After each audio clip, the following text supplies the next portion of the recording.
turn to? Who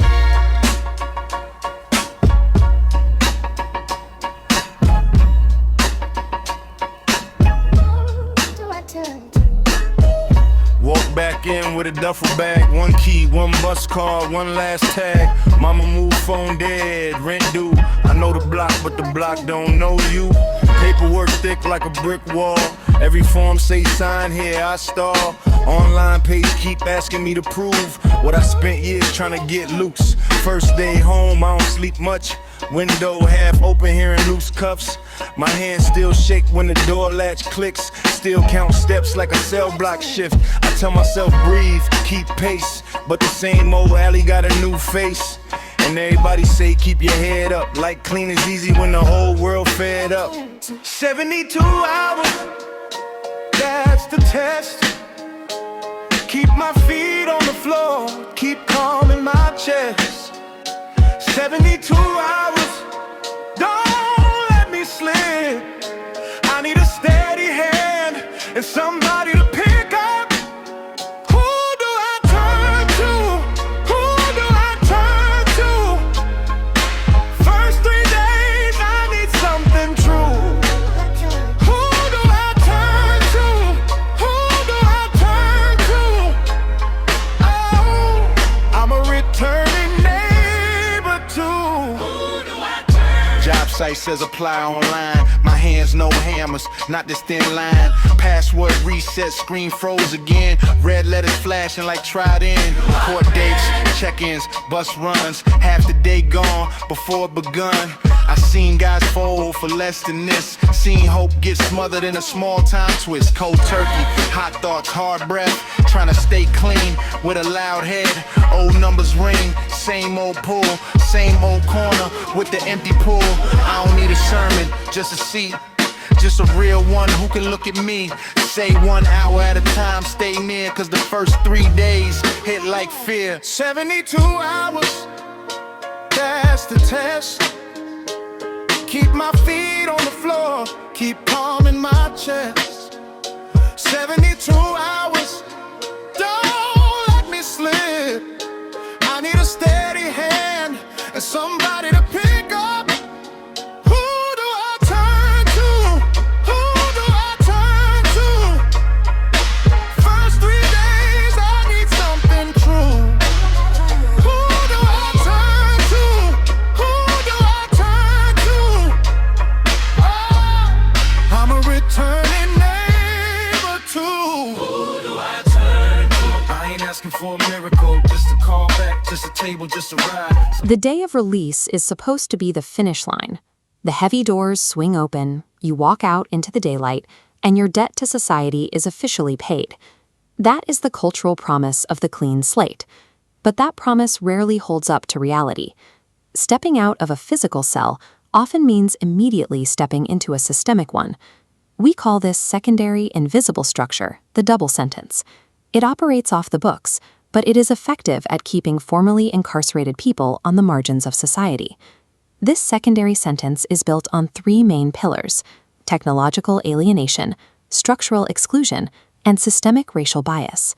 Because these invisible walls activate the moment a prison term ends, they create immediate friction that can stall the reintegration process before it even begins.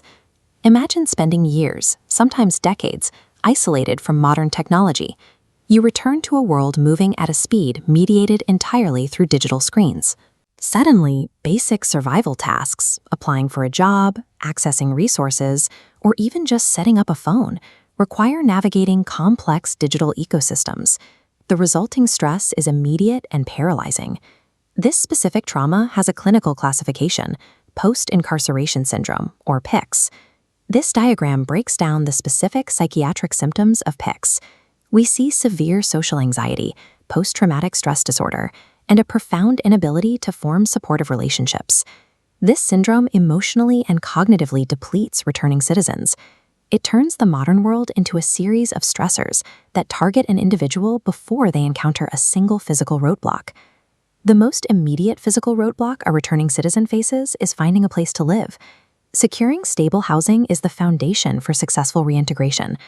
Formerly incarcerated people are 10 times more likely to experience homelessness than the general public. This disparity is driven by a specific mechanism. Authorities and landlords use criminal records to trigger automatic application denials, regardless of actual risk. These automatic denials bypass the civil rights protections designed to ensure fair housing access. Denying a person foundational housing leaves very few legal paths for survival, often resulting in a return to the same behaviors that led to incarceration. Those technological and housing barriers are steep for anyone, but they are exponentially worsened by systemic racism. Returning Black men face intense societal pressure to conform to traditional provider roles, supporting themselves and their families. Yet they are simultaneously locked out of the legitimate labor market due to their criminal records and racial bias. Psychologists use the concept of John Henryism to explain the mental toll this takes. It describes the extreme effort an individual exerts to overcome deeply entrenched structural racism and reentry stressors. Relying on this active coping mechanism in a system designed to reject you creates a dangerous cycle.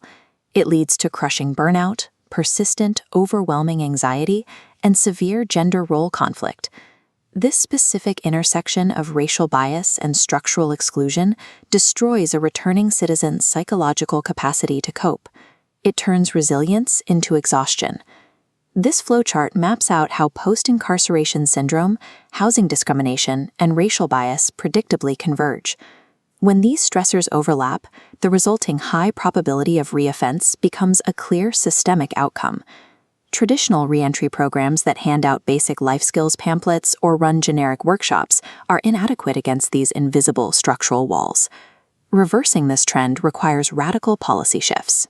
The first is integrating specific, trauma-informed clinical care designed explicitly to treat the severe social anxiety and isolation of post-incarceration syndrome. The second necessary shift is implementing ban-the-box laws on housing applications. Removing criminal history questions from initial rental applications allows individuals to secure the physical stability required to rebuild a life. If the legal system believes in rehabilitation, society must stop engineering invisible prisons. The punishment must definitively end when the sentence does.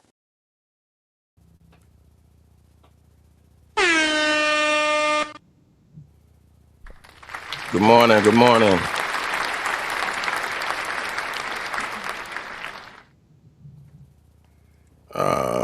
Brother, good morning.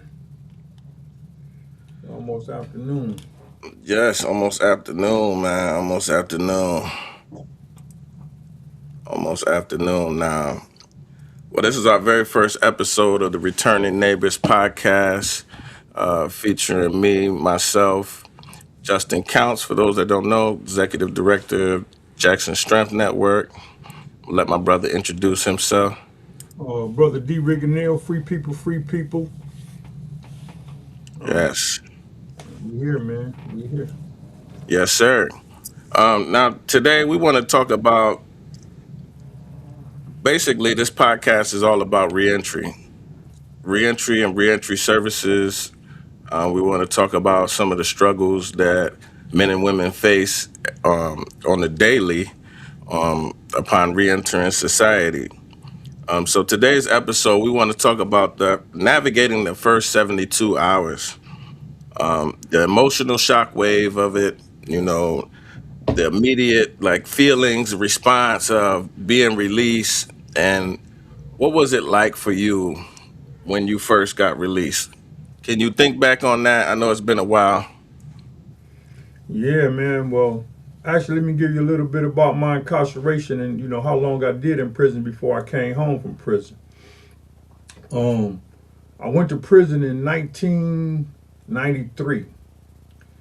I with a 5-year bit, and I going to prison was how that the going in. I did my time just before they had to change the laws with truth and sentencing.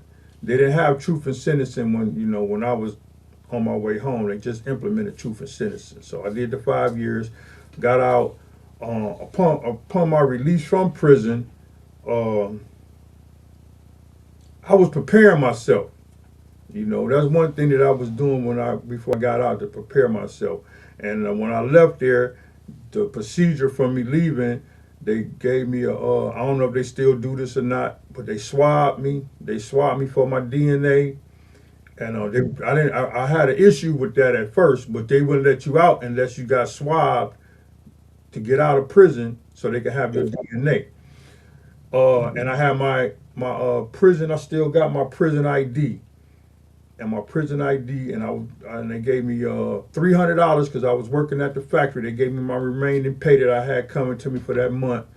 Got $300 and whatever money that I had into my account. I got that in a check, and I got $150 in cash, and I got on the bus. My destination was back in Detroit. That's where I came home to my mother and my family back in Detroit. Mm-hmm. Got home, was well received at home, welcomed and everything, man. But only thing ID that I had was my prison ID. So I had to obtain my social security. I mean, I had to obtain my social security card, my birth certificate, to get a state ID. Before I could get my state ID, I had to go down there with some information to show them that I had a residency and all that kind of stuff. Back then it was a hassle getting all that, man. It took a while for me to get my driver's license.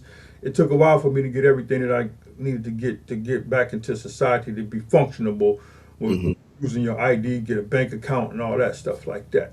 So I wind up, but I had support. I had my mother, my brothers, my sister. I had a family support, and that's one thing that's key to returning citizens. We're watching that video that we just watched, man. It was a task that if I didn't have that support, man, I probably would have gave up and said, I don't need no ID. I don't need, I'm just gonna keep this because this is all I got. Yeah. But it didn't get to that point. But throughout the years, with me, talking to other individuals coming home from prison, they go through that, man. It could take you through a mental stage of a depression, actually. And I did obtain some of those kind of depression moments, when I coming home and, couldn't really maneuver like I wanted to maneuver, so eventually I got my driver's license. I got my state ID first. Once I got my state ID, I was able to obtain my driver's license. Living conditions for me, like I said, I went back home to the neighborhood or the community that I left from, actually. And I did have to cut a lot of people off, man, because once returning home, you can fall back into the same boat that you was riding in before you left. The people still out here. Just because you go to prison, daytime don't stop. Your time stops when you go to prison. Your link to society stops when you go to prison. But when you get from out of prison, you can walk up on people, man, that you haven't seen in 4 years, 5 years, 10 years, whatever. They may still be in the same condition or same process that they was going through when you got locked up. That's a fact. That's a fact. Speak on some of the anxieties that men and women face when they're first coming home. Some of those fears, some of those feelings that you feel when dealing with just some of the basic tasks that may be basic to everyday people that have never been to prison. Explain some of those feelings. Like, what are some of those situations like? So say you large gatherings. A large gathering, when I first came home, man, and I get the chills right now, man. Just you stepping into a situation like, being around a bunch of people. When you're in prison, you're not around a bunch of people. You could segregate yourself away from. Some people don't even come out their cells. They only come out to go to eat. You take a shower, go back to their cell. They not, so the anxiety, some of the anxieties that can take effect, that took effect with me, was being around a crowd of people, man. And then that was one thing, like going downtown and walking in the crowd, standing in the line, It took a while for me when I first when I got my to go out of town again to get a passport and go to get on a plane, standing in that line, going through the metal detectors at certain facilities like the airport, the hospital, and stuff like that. That kind of bring back a trigger to you going through the motions in prison. Yeah, for It's sure. especially being around law enforcement. You know, you gonna feel edge around being around the police. You know what I'm saying? Because it can trigger the security aspect of a guard. You know what I'm saying? And things of that kind of raised my anxiety up. I had to learn how to know that that they not here for me. I'm out here doing what I'm supposed to be doing, so they not here trying to figure out why I'm standing here or figure out why I'm looking over there or picking this up or whatever. Because in prison, you can't just go where you want to go when you locked up. You just can't. They're not gonna let you. You know. Yeah, for sure. And even with coming out in here to society, man, being approached by the police, sometimes uh, while in prison, some people don't have respect for the police in prison or the guards because of the mistreatments and the mishap that some of those individuals have put on some of not just yourself but other inmates. You see them abusing them in a way that you want to help, but you can't help because if you help, a situation can occur. So that's things that being around situations like that, man, can cause anxiety and stuff. At first, when I first came home, that's how it was for me until I learned how to deal with navigating through what I need to navigate through to be a productive citizen. Yeah, I had similar experiences too, like the anxiety, just the overall feeling of just at any moment something could happen and I can get sent back. Being on parole, you know, having to check in immediately, that I remember that when I first got home, I didn't have anything. I lost everything during my time in prison. So I left home wearing the khaki outfit, and I remember my mom picking me up and taking me to the parole office. That was my first stop had to be to the parole office. I didn't have anything, so I remember feeling all the anxiety, the shame from wearing the paper outfit. That Yeah. little paper dicky outfit. So I had that shame. Going into public settings like that, like you said, having that fear. But beyond that, after you get past that first initial shock of being home, the second day for me, day 48, I remember feeling like I didn't know where to start. Absolutely. You wanted to do so many things and get back running, but it was like you just don't know where to start. You come from a system where every step of the day is planned out for you. You're told when to eat, when you can sleep, when you can go shower, when you could go crap, what activities you can do, what you can't do. So all of a sudden, having all of this free choice, it gets kind of overwhelming in the sense of, you wanting to stay on the right path and stay focused, but you got all of this stuff available to you all of a sudden. But right quick, bro, once that second day, that night sleep that you get when you get home and you at home and it's quiet, man, that was something that kind of made me feel that know that I was at peace. I was out because I didn't hear the noises. You know what I'm saying? I was able Yes, to give me a good night's sleep for the first yes, time in my incarceration. You know what I'm yeah, saying? I got me a good night's sleep, man, and one of the things that I can remember. And sometimes you got to hold true to some of the things that you experience when you first come home, man. I was able to listen to the birds wake up in the morning, and you don't hear the birds waking up in the morning when you're in prison. You don't hear those sounds that nature make in the morning with the window open. You know what I'm saying? And I actually got to hear that, and that was like my alarm clock every day. From when I got out of prison, I was waiting to listen to the birds, and I could get up and go outside and walk in the backyard, and listen to that. yeah, Just embracing that I'm out. And so personally for me, and I suggest this for other people that's coming home too, you got to make sure you step into that quiet time to really know that you out. And then the support. Then you got your family members. Everybody want to see you.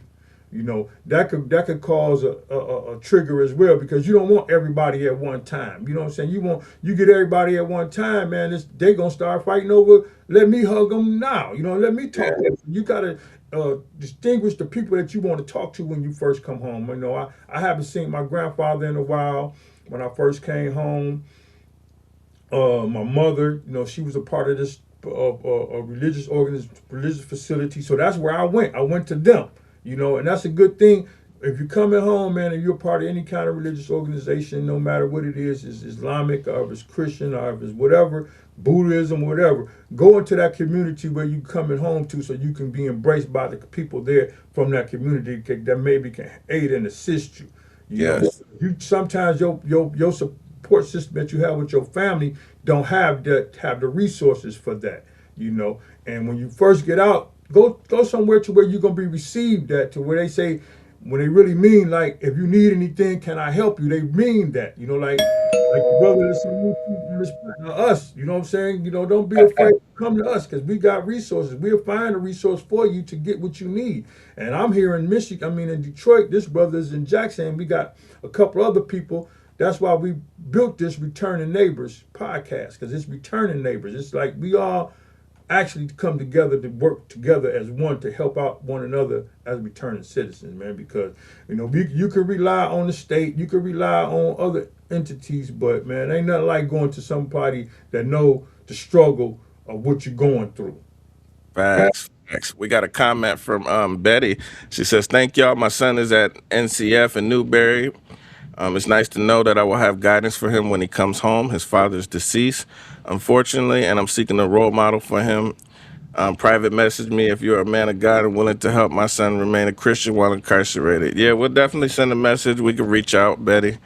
That is definitely something that we're going to do on Returning Neighbors podcast. We will be also having men and women that are currently inside, locked up inside. They will be featured on the podcast as well, sharing their stories. And hopefully we can inspire people for change so that they don't go. But also we want to be mainly a support system for people that are returning or coming home soon.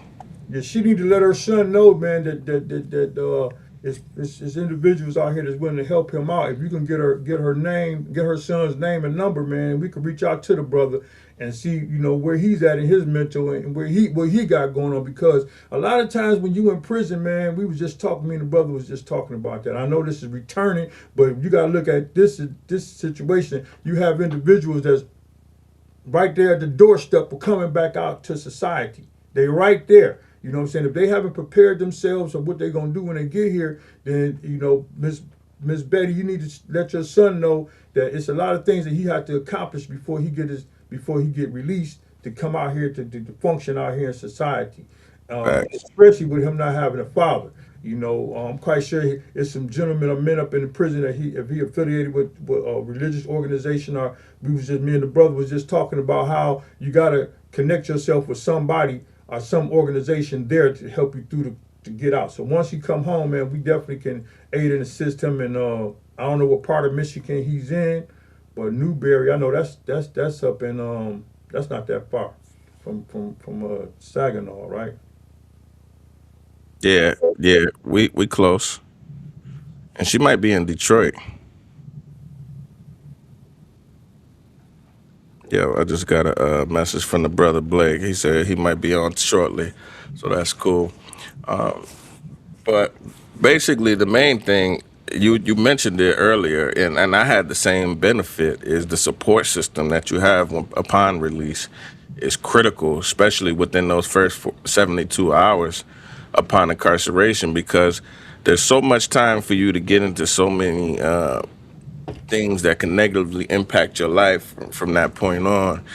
So if you don't have a solid family structure, a solid support structure to help you navigate some of those challenges, especially if you're someone who suffers from substance abuse history, you know, those first 72 hours upon release, you know, that can be a challenging time when dealing with that, and you're on that walk and you're on that journey. So it's important for you, if you know that you have a family member that struggles with substance abuse, right? One of your core things that you need to do, that you need to have set up, is they need to have a mentor right away, a peer advocate right away upon release to meet them day one. That way, if they do struggle with those urges or those feelings to want to return back to that, they can have someone, a support system to reach out to them that can give them services, connect them to resources day one. Because that's going to be the key, is making sure people have the tools and the resources they need to survive that first 72 hours. Absolutely. And when you're dealing with, we keeping it real on this podcast as well, man. You have individuals that's in prison that's already under certain kind of substance abuse things. They got liquor in prison. They make it. So you got to be careful because that may be a trigger for them when they get here. They might just that's what they might need. You Yep. feel me? So you have to let them know that that sometimes to put the substance down, and you got to have a clear conception of your mind. Got to be clear what you're trying to do when you get home, and especially trying to indulge in any mind altering things that can stimulate your mind and have you thinking in a different way. Not to say, now I have heard no people that got out of prison and maybe after 2, 3 years, 4, 5 years, they've been home, then they step back into, but they know how to moderize it. You know Hmm. what I'm saying? They got moderation with it. They don't just take it and go crazy with it. And that's a form of abuse when you Yeah. do it like that. So, but I do encourage ones not to even indulge in any kind of mind altering substances that may get you off the path of doing what you need to be doing to get back foundated in society. Let me put Yeah. it like that, man. Definitely. And a lot of our friends and Help. If family. you need help, man, there's one thing that I learned from my incarceration and being home for I've been home 26 years now, man. Don't be afraid to ask, man. If you need help, you need help. You just can't don't just sit back and struggle. And you got people that's reaching out that can help you. And sometimes you may not even think that you might not want the help, but you need the help. If you lacking in a certain area of your life, man, it's somebody that can help you. You know what I'm saying? Yeah, And that's a fact. a lot of us feel like we may have because you got a lot of returning citizens that have mental disorders. You know, me and a brother Hmm. talking about that a few minutes ago. Talking about his palate, certain foods that he don't like to eat, and certain conditions that we put ourselves in out here in society now that can trigger some certain things. I've been triggered a couple of times since I've been home, man, but I haven't really was able to control it. You know, Yeah. even with coming home and knowing and used to having a certain thing, man. Some of us try to, I'm just gonna hit this one more lick, man, and it's gonna be it forever.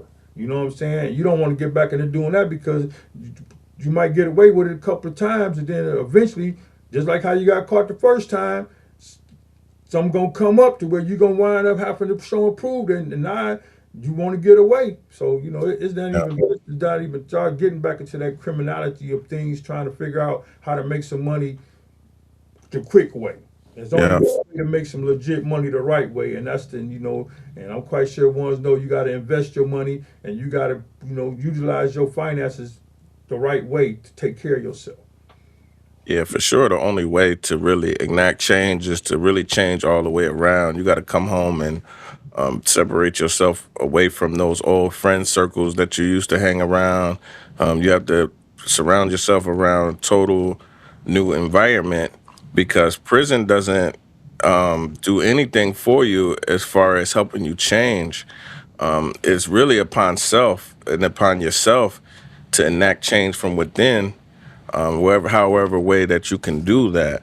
And that's where we struggle with the system and having reentry services, because if we don't spend a lot of time developing people, right, in prison, we just kind of let people do their own thing, like the brother mentioned. Like, you can just hang out in your cell all day if you want. Now it's mandatory. You have to have a job or you have to go to school. So they go to school and get the basic GED, but after that, there's no real development unless you can sign up for college, which some men are doing, and they're taking advantage of those things.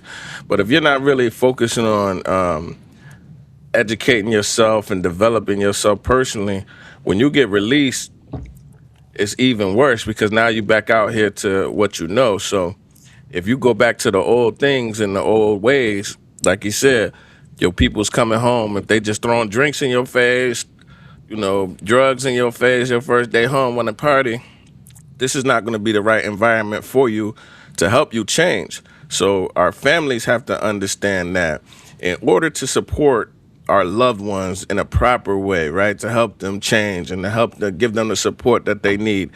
They don't always need to come home to a party, right? You know what, bro? Right quick, we was talking about that. Who was I talking to that about? I think it was a brother Harrison Neal from Icon 10 and a brother Maddox Bay. We talked about a debriefing. You know, ones that come home from prison need to be get a debriefing before they get back into doing what they out in society, man. Because it's a thing that they need to be learned. It's some things that they need to know about. It's some things that they may have to let you know about them. You know, so you get a debriefing. Just like when you come out of the services, you know what I'm saying? Yeah, When you go to war and you didn't kill all these people over there wherever you didn't kill them at, and then you come back over here to your family. You need, before you get to your family, they're gonna give you a debriefing. Like you no longer that killer no more. You know what I'm saying? yeah, You go back to being a family individual that you used to be, and that's hard to get back. So I'm just speaking on that the aspect of being in prison, because when you in prison, you see a lot of stuff that you're not gonna normally see out here in society. So you need to debrief yourself about certain situations where you're gonna be at and how you conduct yourself back into society, man. Partying is not one of them, guaranteed, because the parties that they have in prison, it could cause somebody to lose their life. It could cause somebody to just get beat up by the police or locked up for be put in a hole, because they have drugs in prison. They have alcohol in prison. And if you know what alcohol do to your, that's why they call them spirits. If you know what the alcohol do to your spirits, it could bring out somebody that you never seen before and cause chaos. So you don't want to get a returning citizen to come home and offer him a shot of what's they drinking, Quavo, hmm Hennessy, whatever drink that's gonna stimulate their mind to start drinking and then start acting like they in prison. exactly. And that you hit it dead on the head with the debriefing. I like that because one of the things that so I'm building a reentry program right now for Jackson. And one of the things that I mentioned in that program is we need a way to quickly catch people up to speed with a lot of different areas. Technology being one that many people can understand. These phones change so much. So if you have a person that's been down, like you said, if you have somebody that's down 10 years, 15 years, 20 years, technology has changed so much since they've been lapse free. So they're going to have a lot of troubles with technology. We understand that. But there's a lot of things that we don't talk about that needs to be introduced and needs to be talked about, and we need to have education on some of the social things with society. Men need understanding on, because 20 years ago today, it was acceptable that when you saw a nice woman on the street, you could say, "Hello, you are very beautiful. Can I have your phone number, ma'am? I would love to take you on a date." Now, if you did that today, you jump out the whip and hop out on the chick and tell her she's very beautiful, you want her phone number, she might mace you, because just the society is just different. They date on the computer nowadays, so you have to teach people, like, this is not the way that it used to be before. Some things about society have changed. Just some of our social constructs have changed. Ideologies have changed. All of these things change over time, and we need education upon that when we get released. So yeah, our families need to sit us down and give us a debriefing. This has changed over the years. Now we don't do this no more. We do this, and it's not proper for you to do this. And social media etiquette, right? How many times you been at home or doing something and you get somebody just randomly calls you on Facebook Messenger? You're like, I never talked to this person before ever, and they just randomly calling you. You know? And you know what else, bro? Right quick, to interrupt you with that, but getting being on social media first coming home. Once you learn how to get on social media, it could take you. It could either take you up or it could bring you down. You know what I'm saying? Because the content on social media is what you following. You know Mm, what I'm saying? So it could take away from you even getting up in the morning, going to take care of your business out in society because you stuck on social media doing whatever, following behind somebody else or trying to see what somebody else is doing on social media. So, it's something good to have, but as a returning citizen, you need to utilize that platform for positivity. You know what I'm saying? yes. They got Indeed, they got other groups that you could join to help you along your way, not just following what a lot of people do now, just following TikTok or following certain search platforms that's going to deter you from progressing. You Yeah. know, it definitely is a distraction. Having that access to a platform or a phone that can take you wherever all across the world. So you want to be able, as a returning citizen, you want to utilize that platform to your benefit, not to your, you know, getting on there like the brother was saying, going back and forth with people and the etiquette of social media. When you on here, you want to be able to be in a space where you comfortable at, where you getting the help that you need. Hmm. That's why this is created. This is here to create it to help the returning citizens as a neighbor, regardless of where you from or where you're on your way to, that you can be able to tap into this and understand that on here, we here for guidance, man. We here for guidance, and we here for resources. That's Exactly. that's why I'm here. I want to put it. Now I hope that the brother that is here for some of the same reasons, and the other people that come onto this platform is here for those same reasons. But the reason why we here is to accommodate our brothers and sisters that's coming home from prison that need the support. Uh, Besides their family members, because their family members need the support as well. Some family members don't know what to do when you get here. I hope you get them a job. I hope you do this. And we just talking about the first 2-3 days coming home. You know what I'm Hmm. saying? And when you get off into the other days, how long it's gonna take you to do that, Hmm. whole nother different the whole nother different scenario. Oh yeah, because family will put pressure on you too. Family will put a lot of pressure on you when you're sleeping on their couch. They it'd be all right for the first 3 days. You might be good for the first three. Stuck on that phone. You just stuck on that phone. You know what I'm saying? So you're not doing what you say you're gonna do. For the first, I know for experience, man. I don't know if I'm jumping ahead or not, but right, for experience, man. The first 5 years of being out of prison is actually gonna show how you gonna, if you can stay out here or not. Oh, facts. If you ain't out here after 5 years from when you got out, if you didn't did within them 5 years, I can guarantee you that anybody that's on this podcast or look at this podcast gonna say that first 5 years, that first 2 years, I may have made some decisions that I shouldn't have made. Mhm. The brother Oso, I can't wait for him to get on here because he got a lot of stuff he could talk about from before his first 5 years. I don't even think he's been home 5 years yet, but this brother done been shot. You know what I'm saying? Brothers, people get out, man, and get off in Yeah. situations that may cause him to go back to prison or harm somebody else. So, I even try to get off into illegal activities. The first 3 years, you get past that three, but the first five, you out here, if you've been out of prison for 5 years and you ain't looked back and you ain't went back to prison or you ain't been caught up in no kind of nonsense or not, welcome home. Yes, it's been 11 years for me, and I know, like you said, that first five, that's when it's the most challenging. But you get to see what you made of those first 5 years. And I tell you, I had to do a year of parole after incarceration, and I quickly got my parole agent off my back. Like she didn't bother me at all. And I'll tell you what she said to me.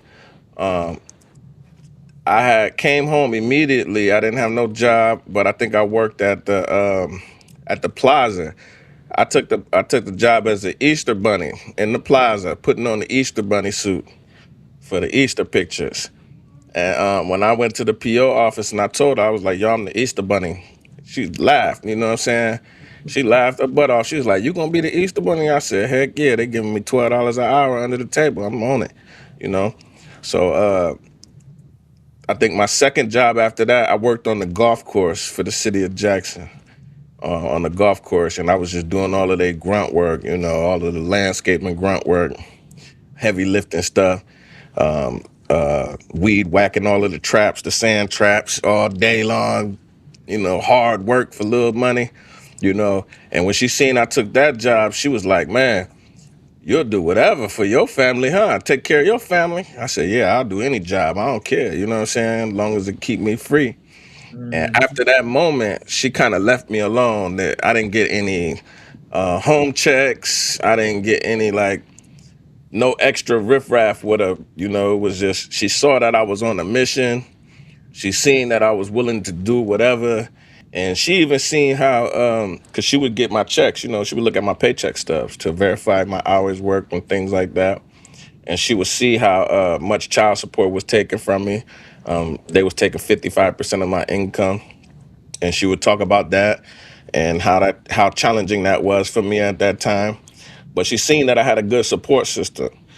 So when she seen all of that, she was like, "Man, this guy really trying to get out here and do what he got to do." So she didn't become no interference for me. You know what I mean? So I give people this advice when they come home is just never quit. You know what I'm saying? Grind hard and focus on your mission. If your mission is to get your children back, or if your mission is to reestablish yourself, just focus on that. And if you can focus on that, eventually you'll get what you want, and things will happen for you the way that they need to happen. But if you don't come home with no plan, if you come home thinking that everything is a game, you quickly get lost out here, because it's so many things, there's so many distractions that'll cause you, like you said, to get back into the streets.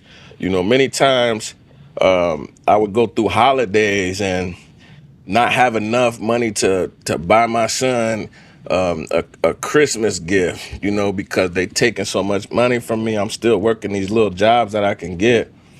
But that feeling as a man, like, man, I can't do what I want to do for my child. You know what I'm saying? That could cause you to go back and make bad decisions in the streets, right?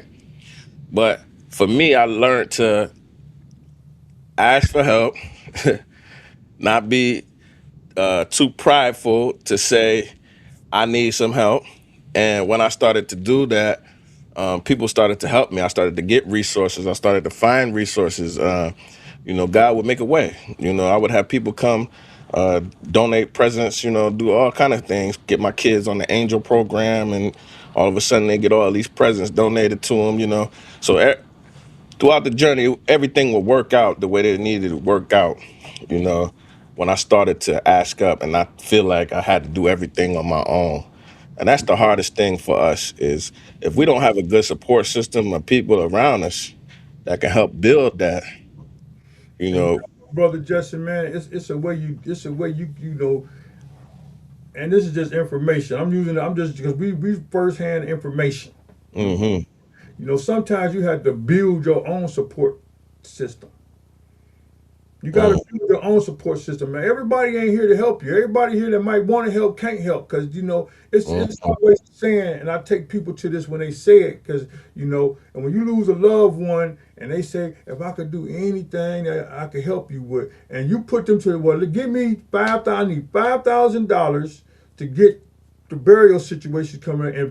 If they already offered you they help and they not willing to give that to you or give you some of that, then they not really gonna help you. So you get around the people that that can help you in that capacity of what you need to help in. So if I needed some help with a job. You know what I'm saying? I'm gonna do the things I need to do, but I'm gonna look to the people that's working that maybe can help me. So put a good word in for me so I can get a job. And they tell me, well, I can put a word in at my job for you, man. But when you get here, you got to do this, you got to do that, you got to conduct yourself this way, you got to conduct your way that way. I can get you the job. Those are, that's people that you want to build a relationship with because they telling you what they can do, and they gonna act on it.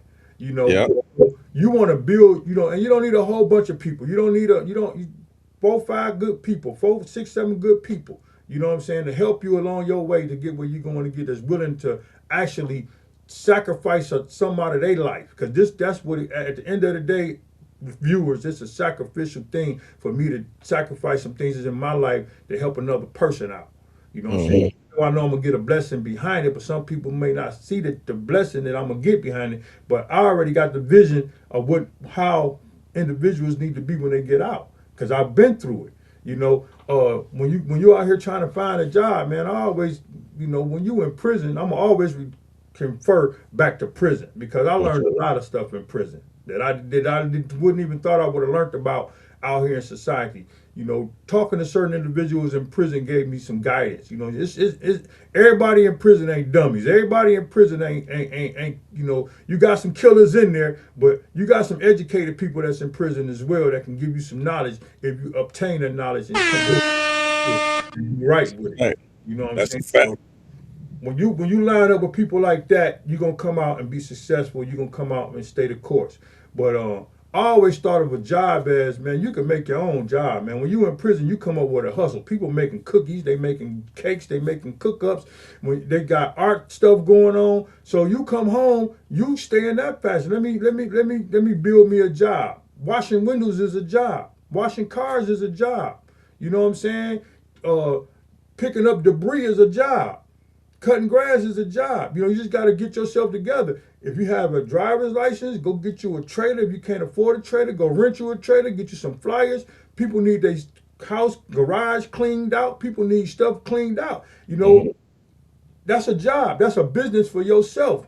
And social media make it so obvious, so convenient to where you can post what you got going on, and just when them people call you to come do the service, go do the service. And they're gonna what's that word? They're gonna imply you to somebody else, recommend you to somebody else. Somebody else that did whatever you did for somebody else need that same service. So they'll recommend you, and now you got you a job. Now you working. You might just start off with a 2-man crew. You and your people. You on parole. Your family member ain't got a job. Y'all come together and build some finances for yourself, and you can go from there.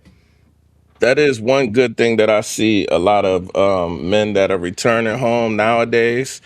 A lot of men that return home from prison nowadays start businesses. And I see a lot of them. I know a lot of young men out here.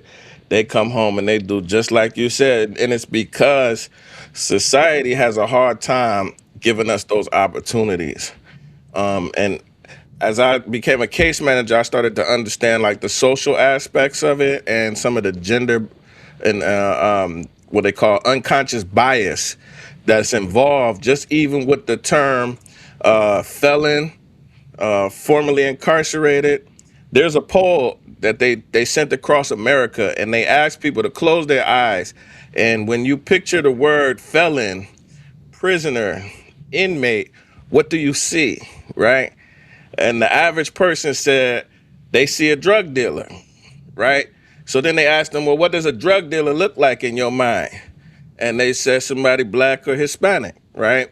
So in the general public, the idea of a prisoner, an ex-convict, a felon, most of the times we associate that with like a drug dealer, rapist, murderer, right? And a lot of times they associate that as a black man, colored brown man, right? So society, when we come home from prison, right, we see the statistics, right? We see this unequal balance of numbers. We see white men can come home from prison, right, and get better jobs. They get jobs in construction and trades, right? Easy. The black male, the brown male comes home. He struggles to get those type of opportunities. He struggles to get those type of jobs. And that's because of psychology and unconscious bias. We've even found a way to soften the white ex-convict by creating a term, white collar crimes, right? White collar crimes is looked at as softer crime. It's less violent. So the average person, when they think of a felon and then they see a white man come, they think of someone who is nonviolent, is usually someone that we can give an opportunity to. So we see a disparity upon racial gaps and racial, separation and racial, people, them getting those same opportunities, the available of those opportunities. So a lot of people of color, they come home and they have to create their own because they're not given those chances. They're not letting them jump into construction. They're not letting them become truck drivers. Well, they are now. They letting everybody become truck driver. They don't care who you is. Come pass the test, we get you on. So a lot of brothers have to find different ways to create income for themselves. And me, I had to create the hustle for a living because for me, I had to, just simply because I couldn't get those high paying opportunities, because anytime it would come to criminal background checks, all of that things, they didn't care. They didn't care how long I was released from prison. They didn't care that I was on nonviolent crimes. I just wasn't given those opportunities. And when I was, it was usually on the lower end of the pay scale. So for me, I always had to supplement my income by creating legal hustles. And that's what you mentioned. Sometimes it might be cutting grass. Sometimes it might be taking pictures and videos. Sometimes it might be doing flyers for somebody, doing events and things like that. But I would have to find other ways to subsidize my income myself in order for me to have something.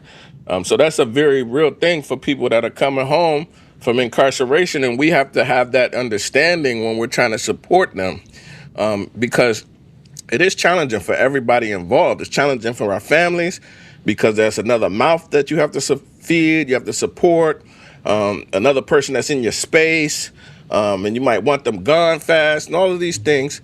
But at the same time, in order for them to be successful, we have to learn how to support them, right? And that's what this show is about too, is also for our families to teach them how to support us, the things that we need. So before we get into that though, we got to get a quick commercial, man. We got to get our sponsor in real quick, man. We'll be right back. Quick shout out to today's sponsor, Printer Source Plus in Jackson, Michigan, proudly serving our area since 2006. Printer Source Plus delivers tailored printing solutions from desktop printers and scanners to wide format copiers and shredders from top brands like Epson, Brothers, Samsung, and Kyocera. Over 19 years, they've been your go-to for top quality and affordability. You need to check them out. Why choose them? Their private label ink and toner reduces your cost by up to 50% compared to OEM, backed by a 100% lifetime guarantee. All right, man, we back. So we're talking about that support system and those first critical hours upon release. We talked about some of the challenges that we face, some of the feelings that we have. Let's now switch gears and let's talk about what could we do as far as systems in order to better support people upon coming home. That's the first step. Like, what can we do as far as changing systems? What can we add? What do we need to do to better support people when they first come home?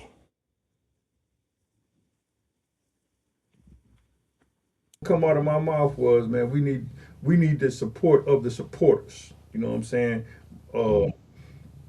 Now I know it's a lot of organizations out here. Some of them been successful and some of them have not. But the concept of these organizations like Nation Outside was formulated under individuals that was returning back to society as a nation of people that had felons or whatever. They was doing well, doing good, but in certain in an aspect of them doing what they was doing, they wind up losing funding. And once you lose that funding, it's hard to be able to continue to do the things that organization was able to do. So one of the things I feel that we should do as returning citizens and other returning citizens that's already got a good foundation is to start putting out entrepreneurship programming. You know what I'm saying? Things that where they can make some money and build some money. So we in the video they talked about housing. It's not hard to get a house. You know what I'm saying? If you got the right, the right let I mean the right to people. I mean not the right people, but the right. It's a word I'm looking for, man. But if you got the right paperwork, you can get a house. You know what I'm Yeah, saying? If you the work, right. if you got this, if you got that, affordable housing can be had. But for returning citizens, I feel that we need to come together and set aside some of the knowledge and some of the things that we know and bring them out. Set those things aside and then bring, well, I got this, what we're going to be doing. We're going to be rehabbing homes. You know what I'm saying? So that's an opportunity for some jobs. You know, and we're gonna show you how to rehab these homes. So once we show we can build on helping each other out. So when, it won't be necessary to when I get out, I can't find a house because I don't pass my credit ain't this particular way. Or I've been in prison. I've been to prison. You know, so if we build a foundation to where we helping one another. You know, it don't take. That's like when you. I'm always like I say. I'm always resort back to prison, man, because you learn a lot from that. You know, when people come together, they make things happen. You know what I'm saying? So if we was able to just say, well, we gonna buy this one house in Jackson, or we gonna buy this one house in Detroit, or we gonna buy this one house wherever at in a neighborhood to where they have returning citizens come, and we're gonna fix this house up, and this particular home is gonna be just for those individuals. They got programs in the city right here now. The brother Dawood, uh, from a religious organization. They build homes, they do rehab homes, and they do have their people that's coming home, stay in these homes, and to get themselves together. And then once they get themselves together, they can come out and let the next person, you know, occupy it, and they buy them a home, or they buy the home that they fix, they working on. You know what I'm Yeah, saying? You know, so it's a way to do it, and we just have to target certain areas that need that help. I know Detroit need it, Flint need it, Jackson need it, maybe all the urban areas in each state probably need that. You know what I'm saying? But in order for that to happen, it has to be like a nation outside, you know, mhm. and you can't really depend on the government to assist you on everything that you're trying to do. You know what I'm Yes. saying? There is no DHS office for the formerly incarcerated person. There is no resource center for us returning neighbors to come home and get resources. Currently in Jackson, landlords are able to deny you housing based upon just you having a felony conviction on your record. I've been denied housing for the last 10 years. I've been free from incarceration for 11 years. I've been dealing with that for 10 years. I get denied housing. They use several things to deny me. They use my credit, which, of course, a lot of brothers and sisters, when you come home, a lot of us don't have credit or our credit is bad, or we don't know how to manage credit, or we don't understand credit. They use my credit, they used your felonies, and then they also use a new way to discriminate against us is your income amount. In Jackson, for most landlords, you have to make 3 times the amount of the rent. So currently, a one bedroom is going to run you about $1,000 a month. So you, as a single person, have to show that you have $3,000 a month in income in order to afford that one bedroom apartment. So using all of these factors and all of these stipulations, it creates a environment where the person that's formerly incarcerated, is almost impossible for them to get their own place. They're discriminated against, and they waste application fees, $100 application fees, $50 application fees, applying for places just to get denied. So when you have systems like that in place that are actually able to discriminate against a population, that's just another barrier that's stopping them, that's hindering them from changing, making the real changes and getting that full redemption that they deserve. Yeah, but one of the main things is like when coming home, man, people need to be employed. That's one thing that you're not. What's that one saying? Finance with romance is a nuisance. You know what I'm Hmm. saying? So you're not gonna come home, man. If you ain't, if you, you know, and you're not about to come home and try to, without no finance, and be trying to be in certain relationships with people and stuff like that, because it's going to become a nuisance to that. You know, so well, as returning citizens, if we learn a trade or helps, that we can help one another out. Like that's the thing. If we can help one another out, build it.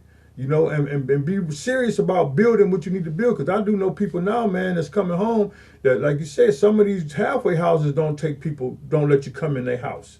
You know what I'm saying? So why we need to build our own space for that.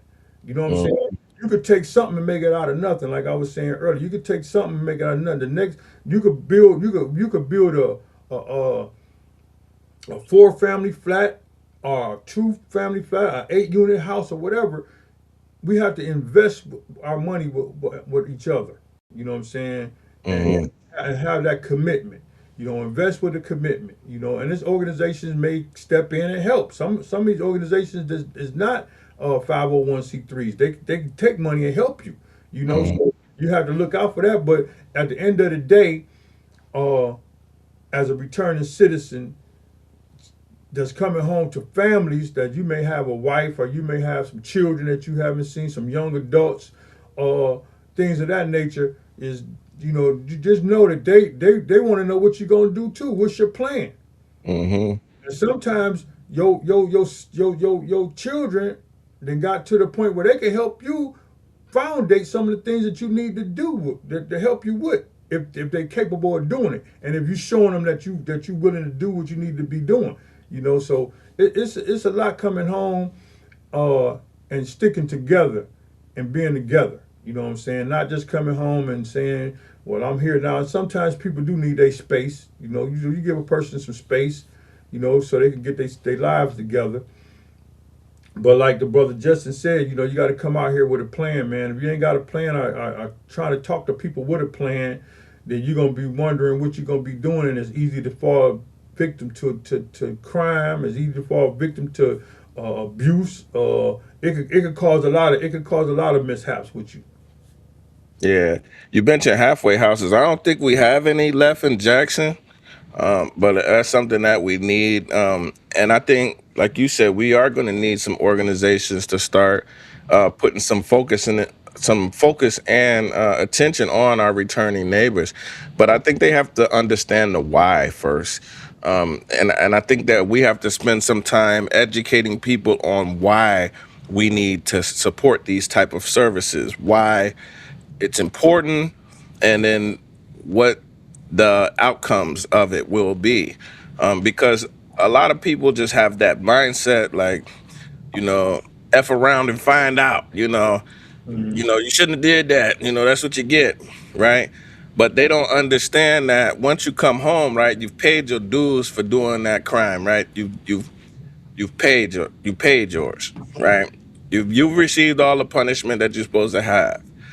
But currently in today's society, we have a habit of continuing that punishment forever, right? With forever policies, with the mindset of, you know, we're never giving people a chance for true redemption, for that chance to really start over. When we're denying them housing, we're denying them jobs, we're denying them opportunities. So we have to have more organizations, more agencies making a conscious effort to support people that are returning back into society, because this is why we named it this, returning neighbors, because these are people that are going to be returning back into your community where you live at, right? Around the corner from you. They're going to work at the Walmart. They're going to work at the detail shop. They're going to oil change place. So these are returning neighbors, right? If we want to build stronger and safer communities, we have to support all of our people. And people that are coming home, they have wonderful skills. They have a drive. We have a drive that nobody else has. He mentioned several times about how we start businesses, we start hustles. Men and women that are on parole, we have to have a job. We have to maintain a job just to stay free. So jobs. Stop looking at people that are formerly incarcerated and looking at them as trash, like things to just discard. They're not worth the opportunity, because today we're showing that we have a lot to offer in business. We have a lot to offer in nonprofit spaces. We have a lot to offer in every space of society, because we have lived experience. We have lived experience. Men are in prison. Even if you do a long period of time in prison, you're working in a job. So even if you're a porter, right? That's 10 years worth of janitorial experience. Hire that man. Hire that man to clean your offices. And Right? one He got 10 years of experience. and one thing about hiring a returning citizen, I know when I first started working, man, I started out in a flower shop. Mm-hmm. Cause that's the only thing. Either was gonna be the flower shop or it was gonna be going back to breaking and entering. So and I wasn't trying to go back to breaking and entering, trying to take stuff. So I got a job at a flower shop, man, and I got embraced at this historic flower shop in Detroit, Brazelton's Florist. He hired me, and my grandfather was the one that went on my interview with me. You know what I'm saying? I had at that time my grandfather was like 87 years old. He was trying to get me on the right path. He was like, I know I had to get a job, but only skill that I had that I knew was how to arrange flowers and deliver. I knew the flower industry because I worked in New York in that industry down there with the flowers. So make a long story short, I got accepted with him, and I showed him what I knew how to do, and he had me do what I had to do, and he embraced me. I was making some decent money, but I still needed. I wanted to come home and get I wanted a family, man. You know what I'm saying? Because people think for a lot of us that go to prison, man, they don't ever think the lifestyle that I was living, the things that I was doing. It was only two ways where I was going to be at, either dead or in the cemetery. So I was neither one of them. So I made in my head that that's not what I'm going to be. So I went to truck driving school, and once I went there, and people will try, if you got a returning citizen working for you, man, they're going to work. Let me tell you, because I know I was working. And you get the trust of the person that you're working for, they're gonna help you out along the way too. They're gonna be like, here goes something extra for you. So, but my problem was I didn't want to make that my life. I had other means of. I wanted to I can't raise a family working in a flower shop. I couldn't unless I owned it. You know what I'm saying? So when I went to trucks, my grandfather, he kind of your family members kind of notice that you're not comfortable doing what you're doing. Let me put it like, because you can come home and get a job at some factory somewhere, man, and your family member be like, they working this. Excuse the expression. I don't know if we can curse on this platform, but they working the S out of me. You know, and you coming home tired. You can't do no leisure activities and nothing because you got to go back to work. That could be stressful on your mind as well. So be careful of the job that you work unless that's what you want to do. Yeah. So I didn't really want to stay at the flower shop. So I got in the truck. My grandfather paid the money, got me in the truck driving school, man. And when I went back to the flower shop to tell his son, Mr. Brazelton, I'm just gonna make it publicly now, he told me something that blew my mind. You know what I'm saying? Like, I know I'm a good worker and everything. I know you love me to be here. I'm on time every day. I do the assignments that you asked me to do. I'm doing keeping the shop clean and all that. But he told me something to the nature, right? Why you trying to drive trucks? You already got a job. That's what he said. I never forget what he said. Why you trying to drive a truck? You already got a job. Like, this is where I want to be for the rest of my life. I said, man, I want more than a job. I want a career. Yeah. I'm not me having a driver's license and utilizing that driver's license to have me a career. I can go across the country with this. Yeah.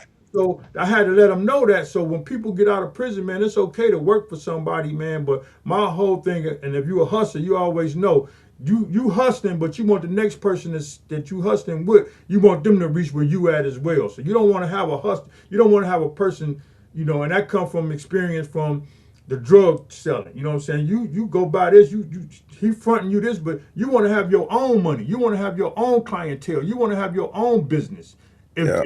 It's just flip that script a little bit. You know what I'm saying? I had to let him know. Now I got a career. Now I can drive for any company that I want to drive for. I can open up. I can do what I want to do. I can raise a family. I done raised a family already. You know what I'm saying? Because that put more finances in my pocket to send my children to school and make necessities for the next generation.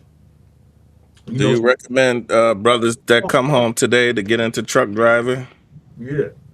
And it's a wide range. Transportation is a wide range of driving. Period. You know what I'm saying? You could, when I before I got locked up, they didn't have Uber, they didn't have Lyft and all that. They didn't have that. But a brother mentioned to me over the weekend that certain felons can't do DoorDash, they can't do Lyft, they can't do certain situations because of their record.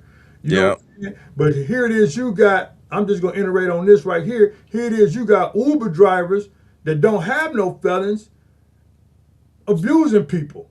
Yeah. You know what I'm saying? That don't make that make sense. It don't make no sense. I got fired from Walmart Spark delivery service. And I have been working it for a while. You know, I was making good money, almost like $30 an hour sometimes, just doing deliveries for the groceries. And I got an email one day, and it said that Walmart had did the random background checks, blah blah blah, and my felonies popped up, and they terminated me from the platform, even though that I had a perfect rating, on time rating, a perfect 5-star rating from customers. None of that mattered. They just saw my record and automatically denied me. So that's the common theme for us, when we are returning it back into society. It's that common theme of being told no, that common theme of being told, no, you're not good enough. We don't want you here. We don't allow you to do this.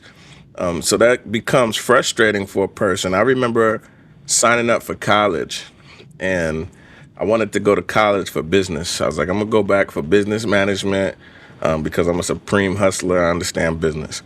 So I signed up for Baker College, our community college, and I remember they told me, they was like, you got a felony? I'm like, yeah, I'm just getting off parole. I'm off parole. I graduated off of that.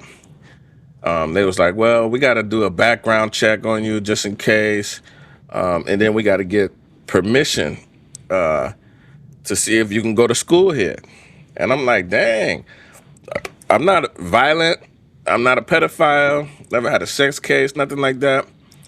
I'm like, I just have financial crimes on my record. Like, why would I have to go through all of that, this application process, and then I gotta ask for permission to be on your college campus? I'm like, that's a lot of hurdles. And I remember just walking away from it, like, forget it, I ain't gonna go back to school. This ain't for me, you know. So another opportunity that I'm turned away from just because you have a record. So I understand that this happens to a lot of people, a lot of men and women all across our country.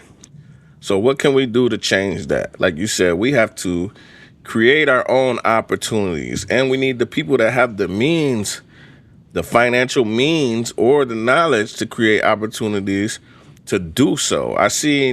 I'm on a national call with people that are formerly incarcerated from all across the country, and there's brothers and sisters that are coming home, and they build up those ecosystems, those businesses.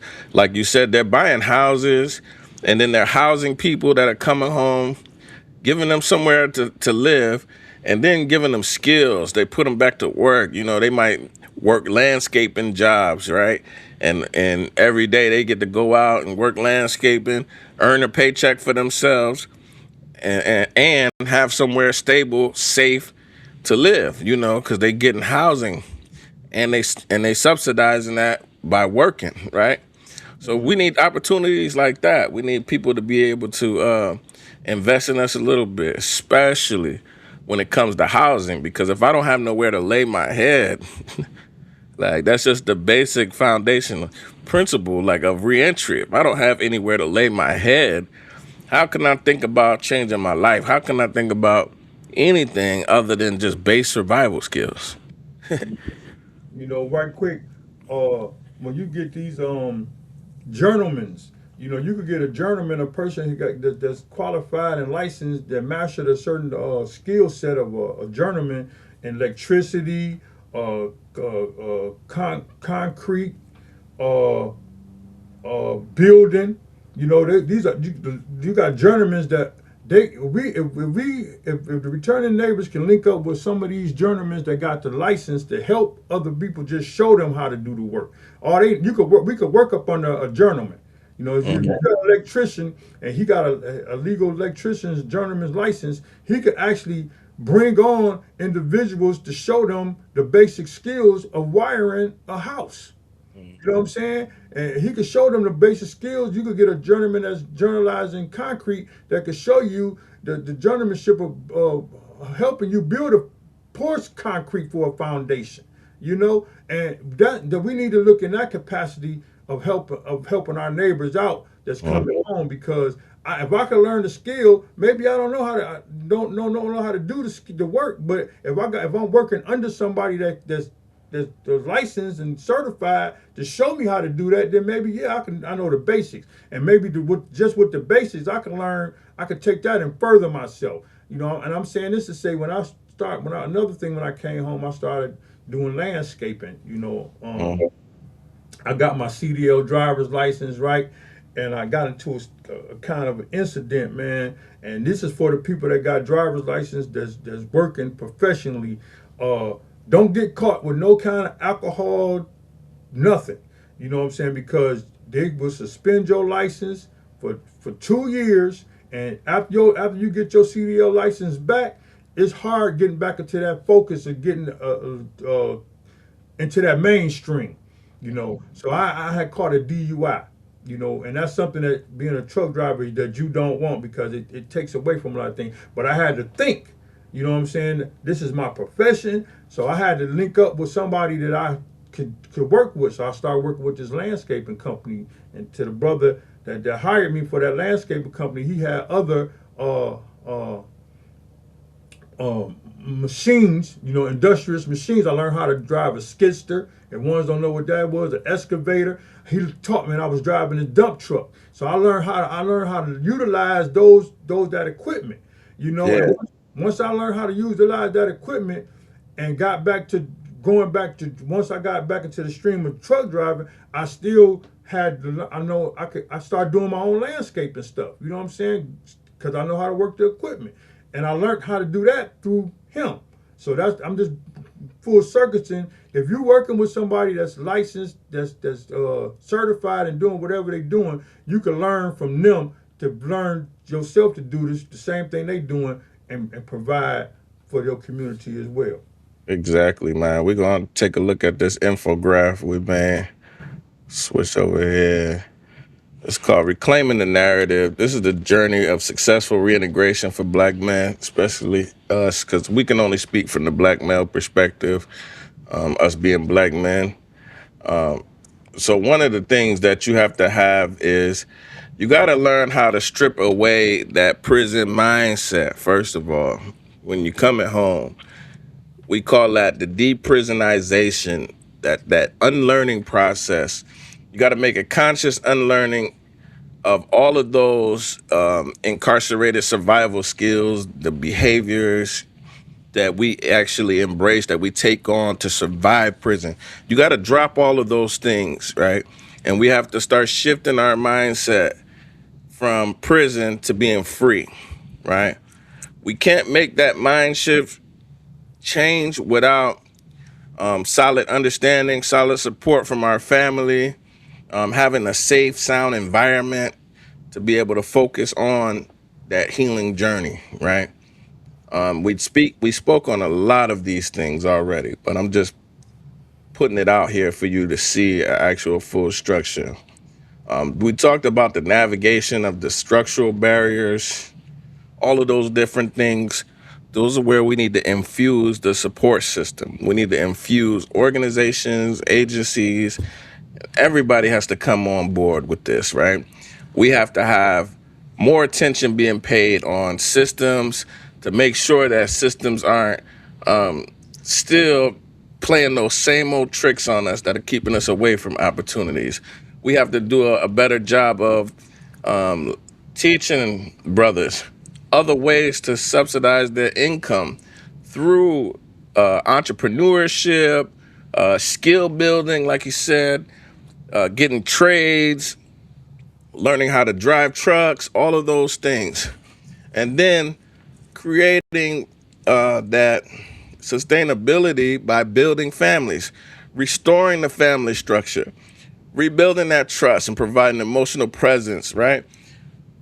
being that pillar again, learning those things. So we have to transition to all these different phases. And then the last thing, we need that financial literacy, right, to keep us going. That financial literacy is the most important piece. We have to understand credit, learn how to open up a bank account and leverage your bank account, and understanding credit and learning how to leverage credit and how to make credit make money for you. Those are all of the tools that we need to help us reclaim the narrative, right? To change it. Because we aren't prisoners. That's why we don't call ourselves ex-convicts. We don't call ourselves felons. We're no longer felons, right? You're not defined by the mistake that you made, right? We call ourselves returning neighbors because we have to take back that narrative. We have to change our mindsets to being free, right? To have self-esteem, to have trust, to feel like that you are worthy of something. That's what the focus needs to be on. And we can do something better in creating more programs to help people get to this understanding. Because sometimes we need a brother or a sister like us that we can identify with, that can actually say, hey, brother Justin, you don't got to do this. Like, let me show you this way over here. You know, you could come drive trucks with me. You know, you can make this money over here with me. We don't got to be over here. You know, we ain't got to go do that. Let me show you this over here. Like, did you know that you are important, that you special, and that you loved? You know what I'm saying? Do you know that you got this gift? Do you know that you can be this? Sometimes we need that outside influence from someone that looks like us to help guide us, because we all don't have that same amazing support system. Like my brother said, some of us don't have anybody. You know, imagine being incarcerated for 20 years and all of your family and loved ones that you knew, they all passed away, they gone. You come home with no one. Your dad been gone for years, your mama been gone for years. What you gonna do? You know what I'm saying? Them people come home to nothing, no support system. So sometimes you have to build your own support system, like the brother mentioned. Absolutely. Absolutely. I know. Man, if y'all got any questions, I'm sorry, real quick. If y'all got any questions, anybody that's watching, that's listening, please submit your questions in the comments. If we don't catch you on the live, we will answer for you next week, and we'll try to have that question answered for you. Everybody can get their comments, their opinions out there. Tell us what your experiences are. If you've had experiencing upon release certain things that we mentioned, or if we didn't mention it, please leave us a comment or mention a message and let us know. You know, talk. And definitely, I want to say this, man. Share this information, man, because we're not here just to be just for a talk show. Let me say that, man. That we here seriously, putting in the work, not trying to actually making ways for individuals to come home to neighborize with here with us in Michigan, man. Michigan is a huge place, man, and I'm quite sure it's people across the state of Michigan that can tap into what we got going on here, and that we can assist you there, or you can assist us here. One of the things that I did want to speak on, that we do need to happen as neighbors, is we need to get to know each other. That's the main thing of having a neighbor, man. If you own your own house, or if you in somewhere where you living in anywhere, you need to know the people that's living next door to you or across the street from you. So one of the things that we emphasize, that I'm emphasizing, that I'm here for, is to let's neighbor up, man, and let's communicate with one another, because everybody knows somebody that's been to prison, and that's been out of prison. And like we spoke on that 5 years, some of y'all ain't even into y'all second year, man. Y'all going through some things, and you can't tell me you're not. You know what I'm saying? Some of y'all are coming out here, man, trying to shell yourselves away from society, man, when you don't need to be in that shell, because you got to step out of that shell, man, and get to the business. So that's what neighbors do. That's what, neighbors help neighbors out. If we could help each other out while we was incarcerated, and we could help each other out while we was in a condition where we had people with their foot on our necks and telling us what to do and how to do it, and we was refining and trying to say to them, I'm not going to let you're not going to be the person who tell me what to do, and you're going to do what you want to do, but you're going to do it in the right fashion. Those are good neighbors, man. Those are good neighbors. Exactly. I make it a habit of when I see young men that come home from the joint, I welcome them home, but I always reach out to them with a message asking them if they need any resources or help, or if they just need somebody to kick it with to holler at me, because understanding that sometimes we just need positive males to be around, role models that we can bounce off ideas with, people that we can talk to in confidence, people that can help navigate the system for us. We need to build more of that, and I call those peer mentors, peer specialists. Right? We need more reentry navigators, people that have been through the reentry process, like Brother Dion. He has over 20 years experience of navigating the system after incarceration. So he's lived through 20 years of everything that you're going through right now. All of those feelings, those emotions, the lack of resources, all of those things, we've had to navigate those things. So to have someone like that as a resource that you can call, like, hey, brother, you know any spots that I can get a job that won't be tripping? Hey, brother, do you know any spots that got housing right now that let me get a house, or let me, you know what I'm saying? Or, hey, brother, can you teach me how I can be prepared to buy a house like you did? What did you do? Who did you talk to? Just to have that resource, right? Brothers need that, man. And we wanna let people know that you're not by yourself. You don't have to feel like that there's nobody out there to help you, because there is. We just have to be better at making ourselves known that we out here for you. So this is what the podcast is about. We want brothers and sisters to have some resources, to have and build that network amongst people with like minds, with like lived experiences, because together, joining the community, it'll make us stronger, but it'll also grow our personal resources, our network, because everybody has something special to bring to the table. And I think we can really show the community, right, the change that we wish to see in the world, and it needs to be led by us. Yeah. So this is our call to action right now. We're calling all people that are returning neighbors. We want you to come be a part of everything. We want you to come together. We have all of these organizations here on the bottom, different organizations that we work with, that we're a part of. But there are many more that we need to add on here, and will be added on here soon. But we're building up this network of people with like minds that want to support, that want to help grow and make safer communities all across Michigan. So it's time for us to mobilize, man. We really need to come together. We need people to start caring about people. Because if you really look at it, bro, and I thought about this, man. This been 16, 17 years ago. You know what I'm saying? After I got out of prison, a little bit while after I got out of prison, I told myself, I said, they're gonna start letting people out of prison. This is way before the juvenile lifer stuff going on and everything. I seen this before it started happening.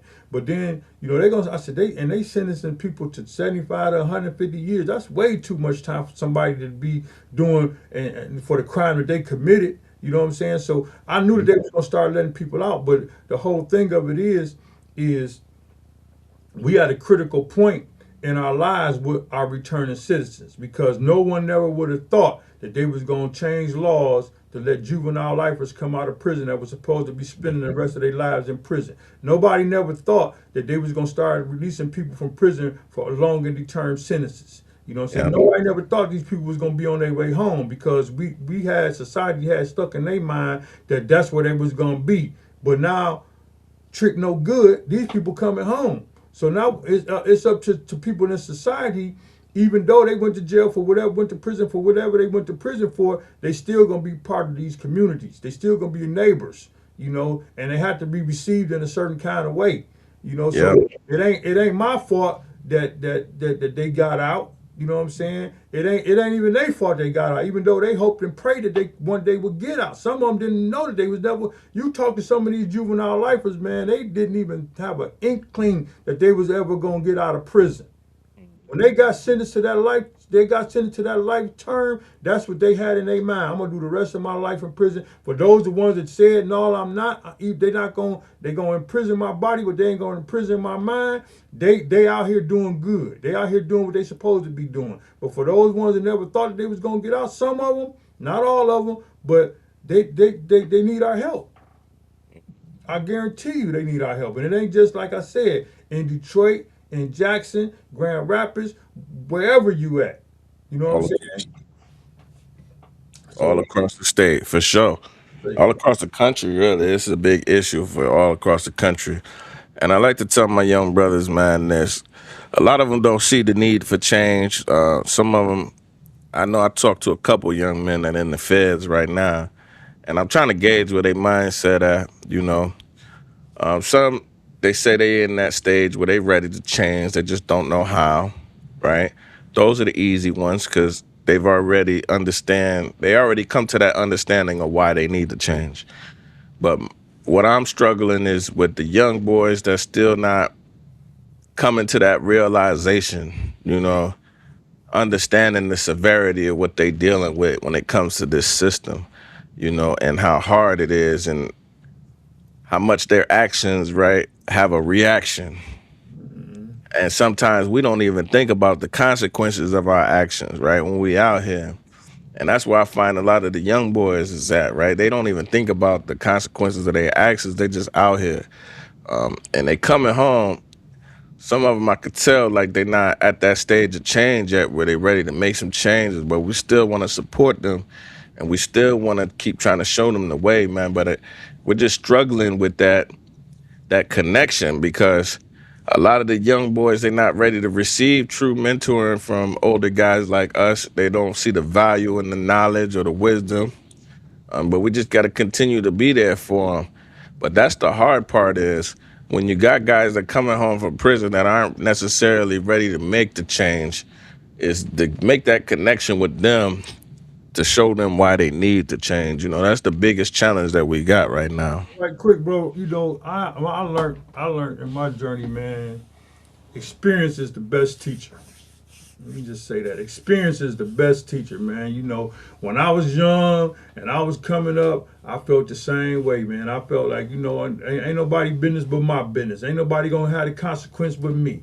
I thought that was what it was. You know what I'm saying? So in the environment that I grew up in and the places that I was in, I kind of categorized myself. I wasn't gonna live to be 25 or 20 or 21. I'm 61 years old now, you know what I'm saying? But I had that mentality back then that, what's the sense?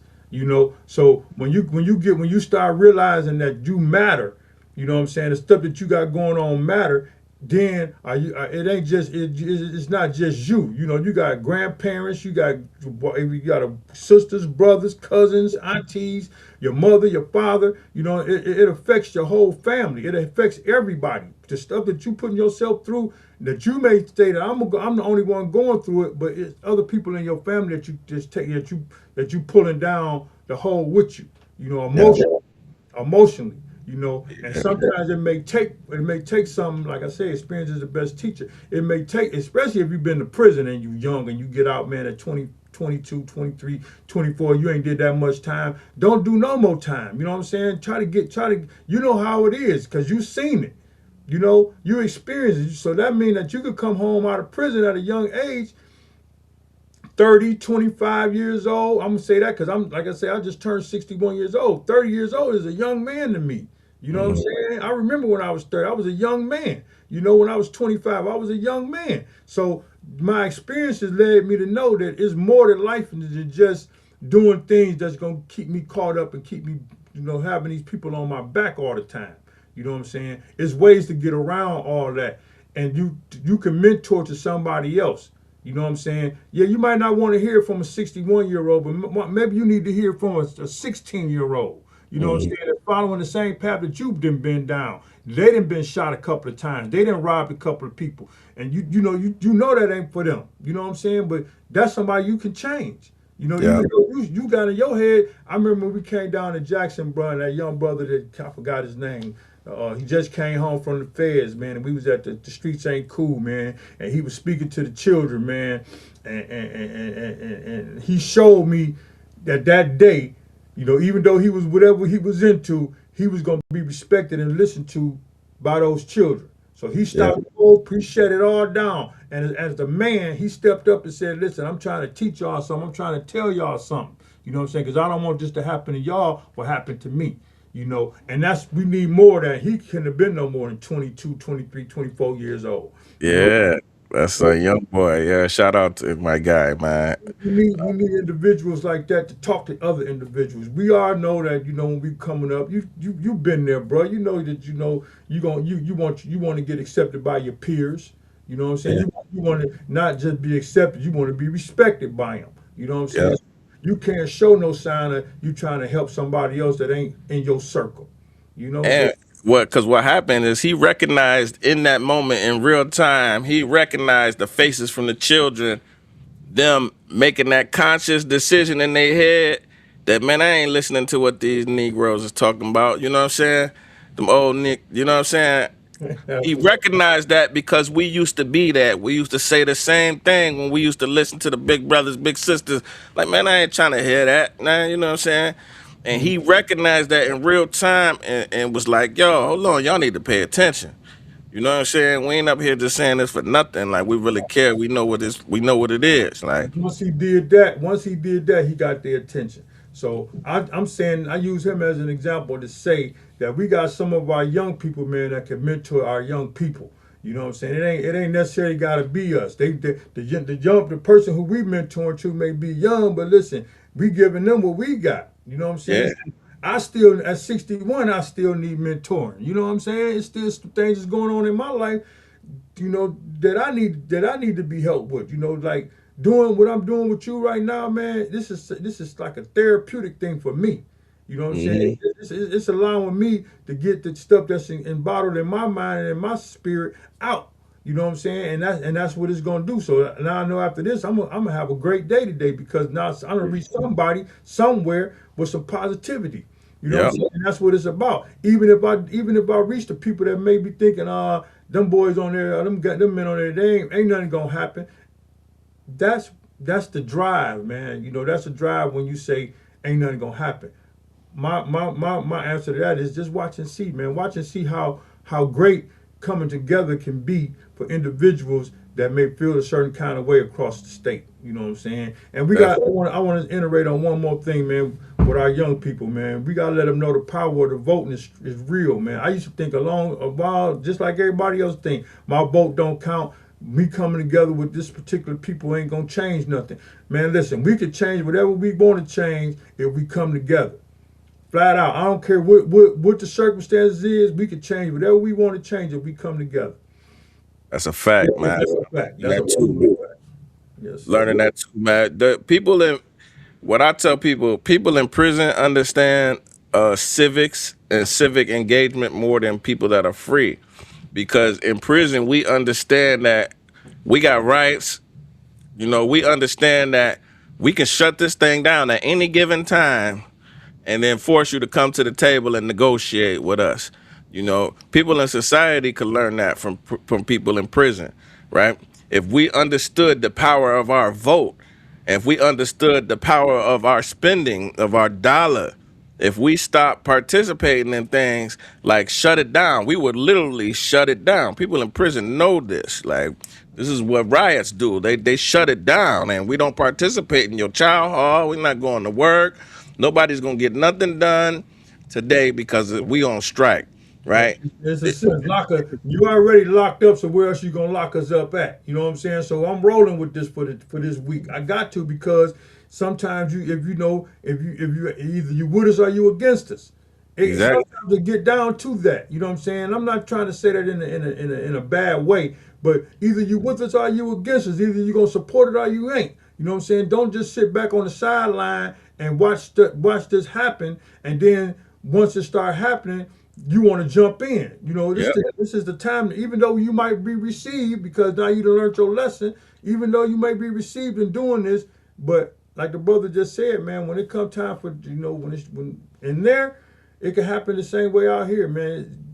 I didn't watch a lot of shutdowns go down, man. I done hmm seen how you get more respect from the facilities administration, if you when you show that you about your what you about, you know what I'm saying?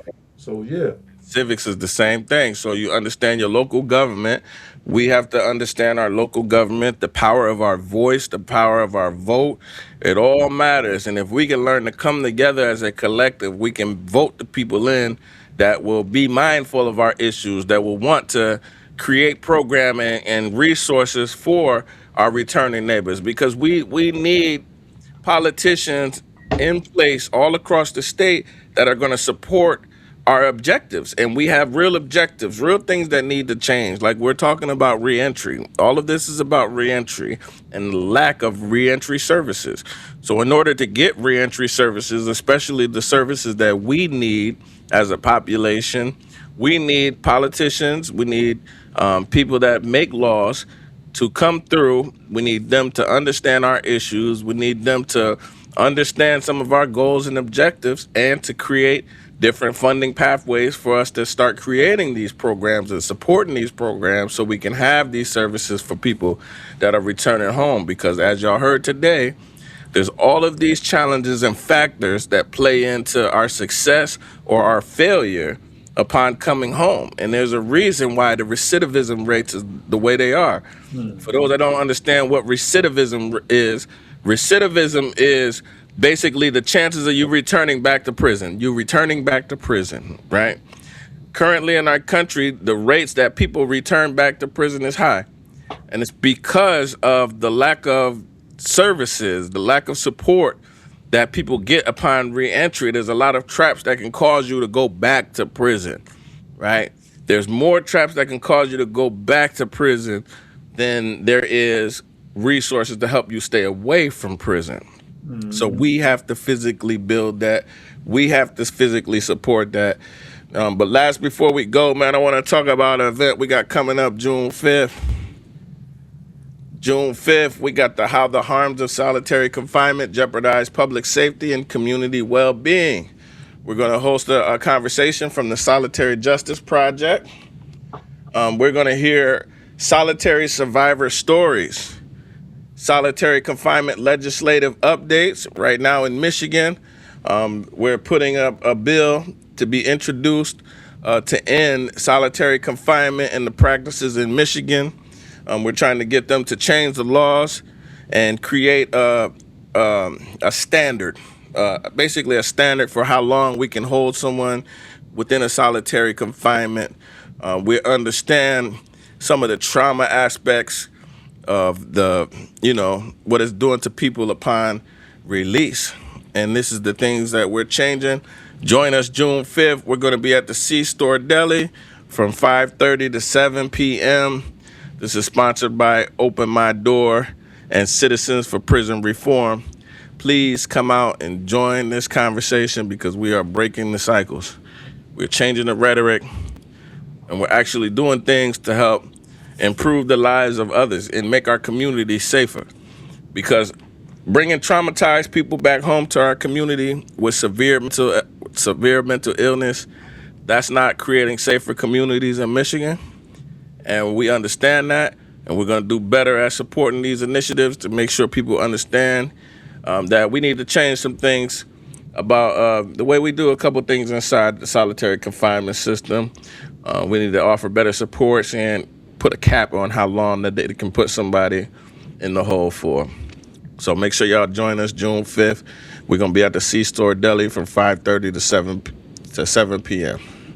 And I also got an announcement, man. And I don't got the flyer. I was gonna try to send it to you right quick. But on Okay. June the 20th, for those individuals that's here in Detroit or that may be in the surrounding areas of Detroit, every year they host a returning citizen day down at the Spirit of Detroit. That event will take place at the Spirit of Detroit, which is downtown, on June the 20th. Start time, I think, is from 1 o'clock to 5 o'clock, and it's hosted by Mr. Beat the Odds. If anybody know who that brother is, Mr. Beat the Odds, along with Larry Darnell Jr. Smith. He's also in Justice. I forgot the other organization, but it's a sister that she holds justice. I forgot the increment behind that, but Hmm. they'll be down at on June 20th at the Spirit of Detroit Returning Citizen Day. That's fire. How can we bring something like that to Jackson, man? We need that here. We ain't got nothing like that here. Oh We need yeah, a return to Citizens Day. third year. This is the third year of them doing that, man. And it's a great event, man. You know, it is music, food. They have a couple of speakers, but everybody that's there is basically just came home or just are returning. So, yeah, I'll give you more information on that once I get the Yes, once sir. Please plug me with them, man. I would love to bring that to Jackson, man. We need that. We need to have that here. yeah, it's a space that Jackson can have a returning citizen day. And I Yeah. will. Yep. Maybe we can get our mayor to proclaim a day, get a real solidified day in Jackson. That would be fire. Yeah, man, because we really got to look at what it is when we talk about returning citizens, man. Majority of the population is going to be people that's returning citizens. Mm, mm, mm. You We know, didn't think about that. I wonder what's the numbers on that, man. Let's see, nah. and I don't know how often. Could you let the people know how often we gonna be coming on? We had two other hosts that's supposed to be here, man, but they life be life, and let me just say it like that too, man. So Yep, life be life, man. Y'all know how it be, man. Um, they definitely are supporters of what we're doing. That's Soda Don from Jackson and Blake Lindsay from from free people as well as Power of the People, and Justin with his organization, man. We here, man. So I know we got other topics that we're gonna be bringing to the table. We're building this platform for our returning citizens as well as those individuals that may be on their way home. I'm glad the sister at least put a comment in there and that's what we want. We want individuals like that sister that has her son in Newberry. We're gonna reach out to that brother down in Newberry, and don't be surprised if y'all hear him on this podcast speaking on his return, his journey on coming back home. mhm. I want to say this one thing before you go ahead on what you was gonna do. That when we dealing with our young people, we really gotta meet them where they at and listen to them, man. Because Mm. they could be telling us a whole lot from a perspective that we probably don't even know where they coming from. But that's why we gotta listen to them, man, and filter out what's going on in their lives, man. Because being young, we was young at one time, so we know what goes on in our lives as a young adult, especially. You know what I'm saying? If you're a young adult and you got children out here, man, and you trying to figure out how you gonna do what you got to do to support your family, besides getting off into criminal activity, we here to help. As well as I'm quite sure sometimes, man, you know, and I'm just gonna put it out here, man. The people that you surround yourself with may be impatient with you and may get to the point where they feel that that you need to hurry up and do something. That causes people to get out here. To be honest, they can go back out here to commit crime. So if you're a young adult, you got a young person that you affiliated with that's your companion, and you got children, don't put a lot of pressure on that brother, man, because that could cause him to lose it.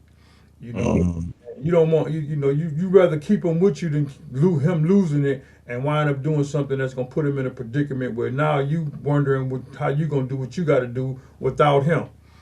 So that's just something we need to take heed to, man. A lot of us get out here and come back home, man, and get pressured by other people and get back into the nonsense. And we're not trying to get people back into the nonsense of things. We got to keep Yeah. people on point.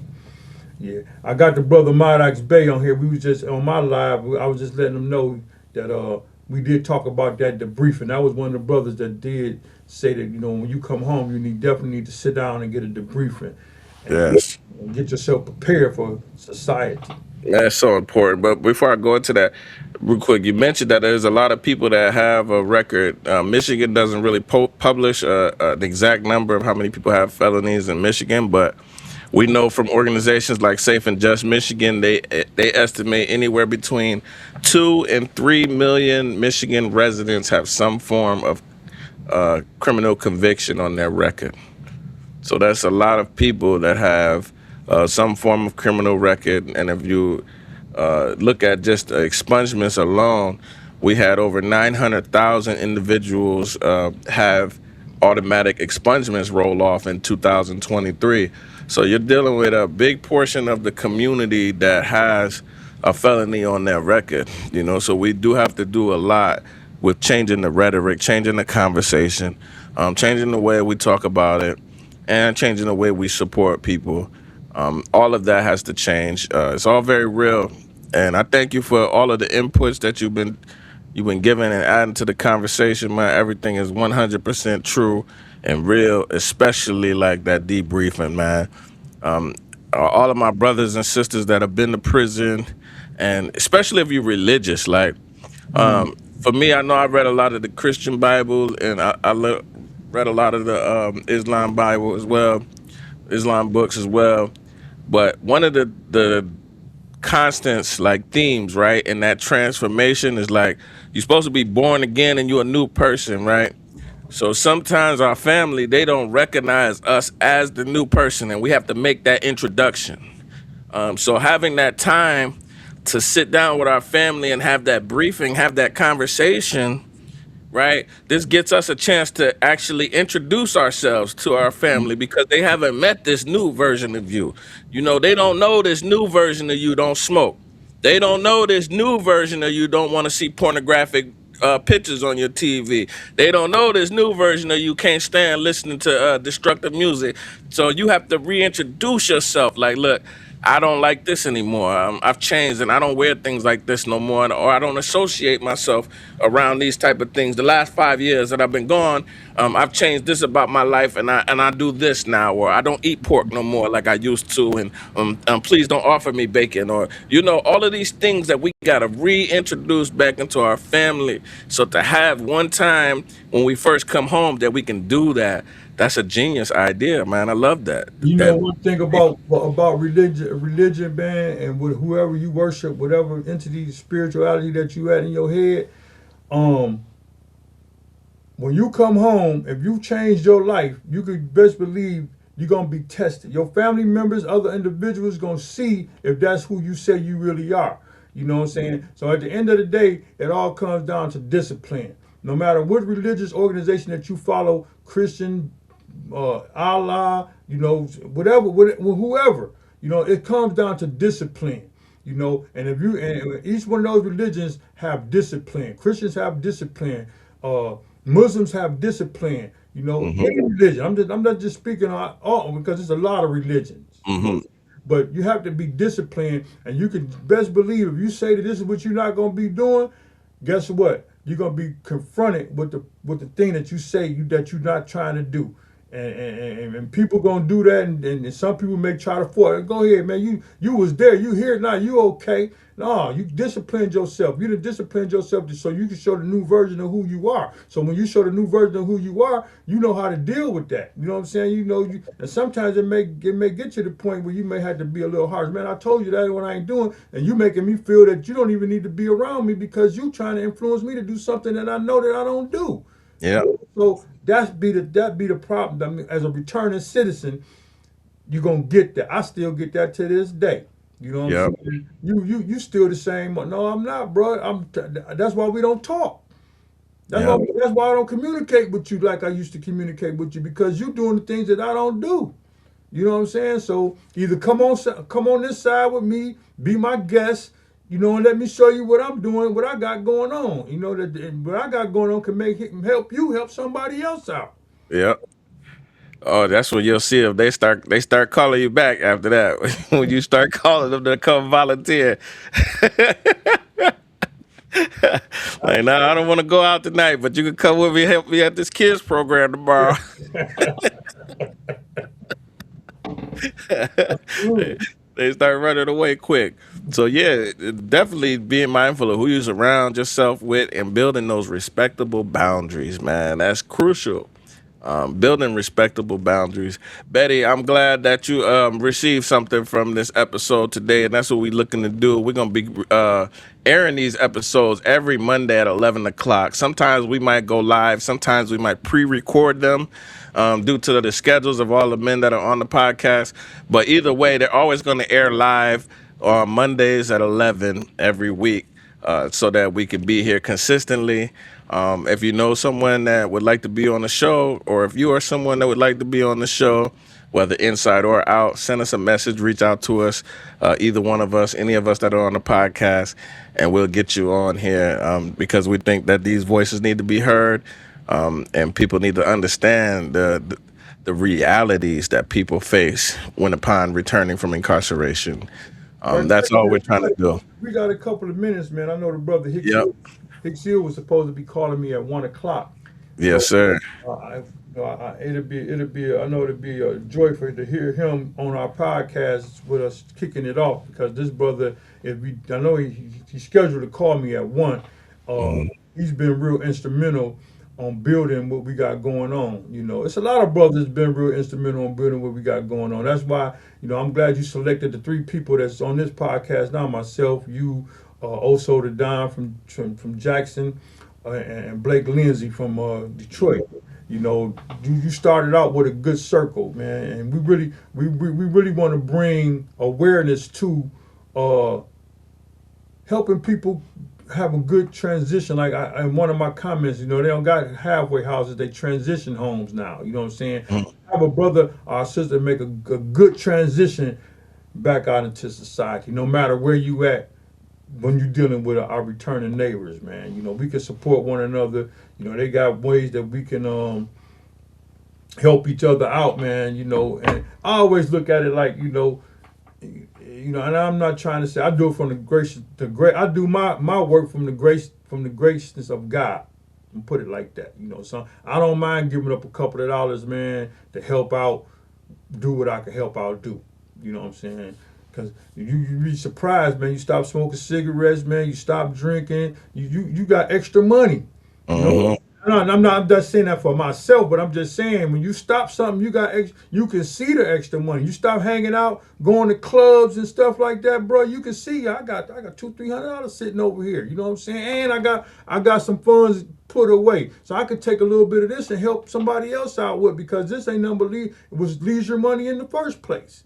Yeah. You know what I'm saying? So not to tell people to stop hanging out, but I'm just saying, it works for me. This is how I'm able to, put money to the side to put on my phone. A brother need a couple of dollars, I can send him a couple of dollars, because, we still got to look out for our people, even though they're in prison for whatever reason they there for. You know what I'm saying? They going through a struggle. And if you're not struggling out here, if you could come up with a $20, man, you'd be surprised how much $20 can last an individual that ain't got nothing in prison a long way. And sometimes and I'm real cautious on, what you gonna do with my money.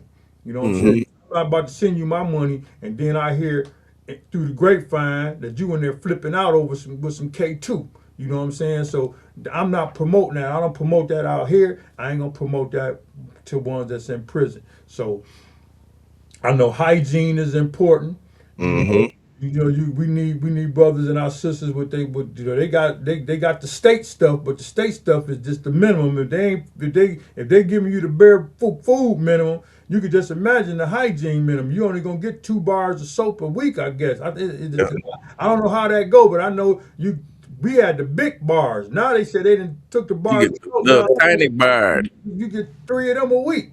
How Yeah. you gonna wash up with that? How you gonna clean your body with that? You know what I'm saying? So, and that all plays on a brother's mental, because now here I am. I don't got nobody sending me no money. If I am working, it's just to get the hygiene. Or do I want to be clean this month, or do I want to have something to eat? Yeah. Yeah, so that's what free people do, man. We link up with brothers that need some help.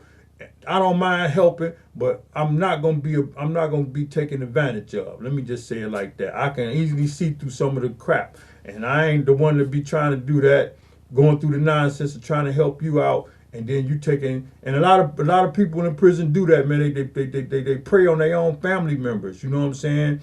And I understand. You know, they got their mama working and owing this guy. He owe him five, six, and this not little budget. These $600-700 budgets they got going on in there. You know what I'm saying? So just imagine you having to fuel somebody's habit because they calling you telling you they need it for this, but they using it for that. You know what I'm saying? So Yeah, like I said, we have to be real about what we're talking about when we talking about returning from prison and maintaining your character while you there on your way home. You know, that's a fact, man. We closing in our 2 hours for the show, man. But that was a quick 2 hours. yeah, but it was an interesting show, man. So like it's going on 1 o'clock. The brother, if you don't call about 1:15, then we can shut it down. But I'm still gonna get him Yeah, on. let's get a brother opportunity to get on the pod, man. I love for the community to hear this brother's voice. He's been instrumental in a lot of the work that we have been doing in Jackson specifically. He was the one that helped us bring the Streets Ain't Cool event. That was a very good event. The event that we just did with the mothers, we sponsored 6 mothers, gave them a nice high quality meal, as well as connecting them to some mentoring resources. It's part of our Women's Hood initiative that we're doing. They're very instrumental behind the scenes on helping us build programming and helping us be a support to people. They've organized several donation efforts to our local homeless and our veterans, giving them resources. So I would definitely love for the people to hear this brother, to hear from I him, man. think, That would be amazing. man, when we do these podcasts, just for the sake of content, if the conversation is good, man, it's a good space to get some good energy.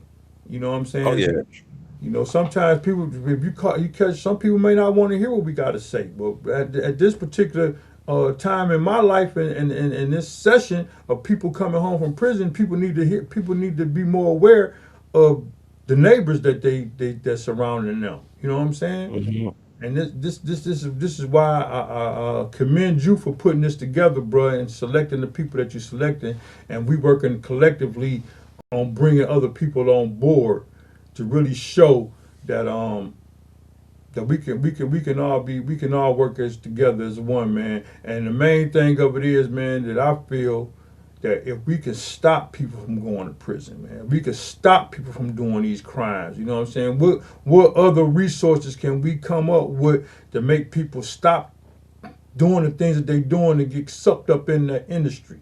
We know that the industry ain't gonna stop because it's designed just for that. You know what I'm saying? It's designed just for that. For people to get in.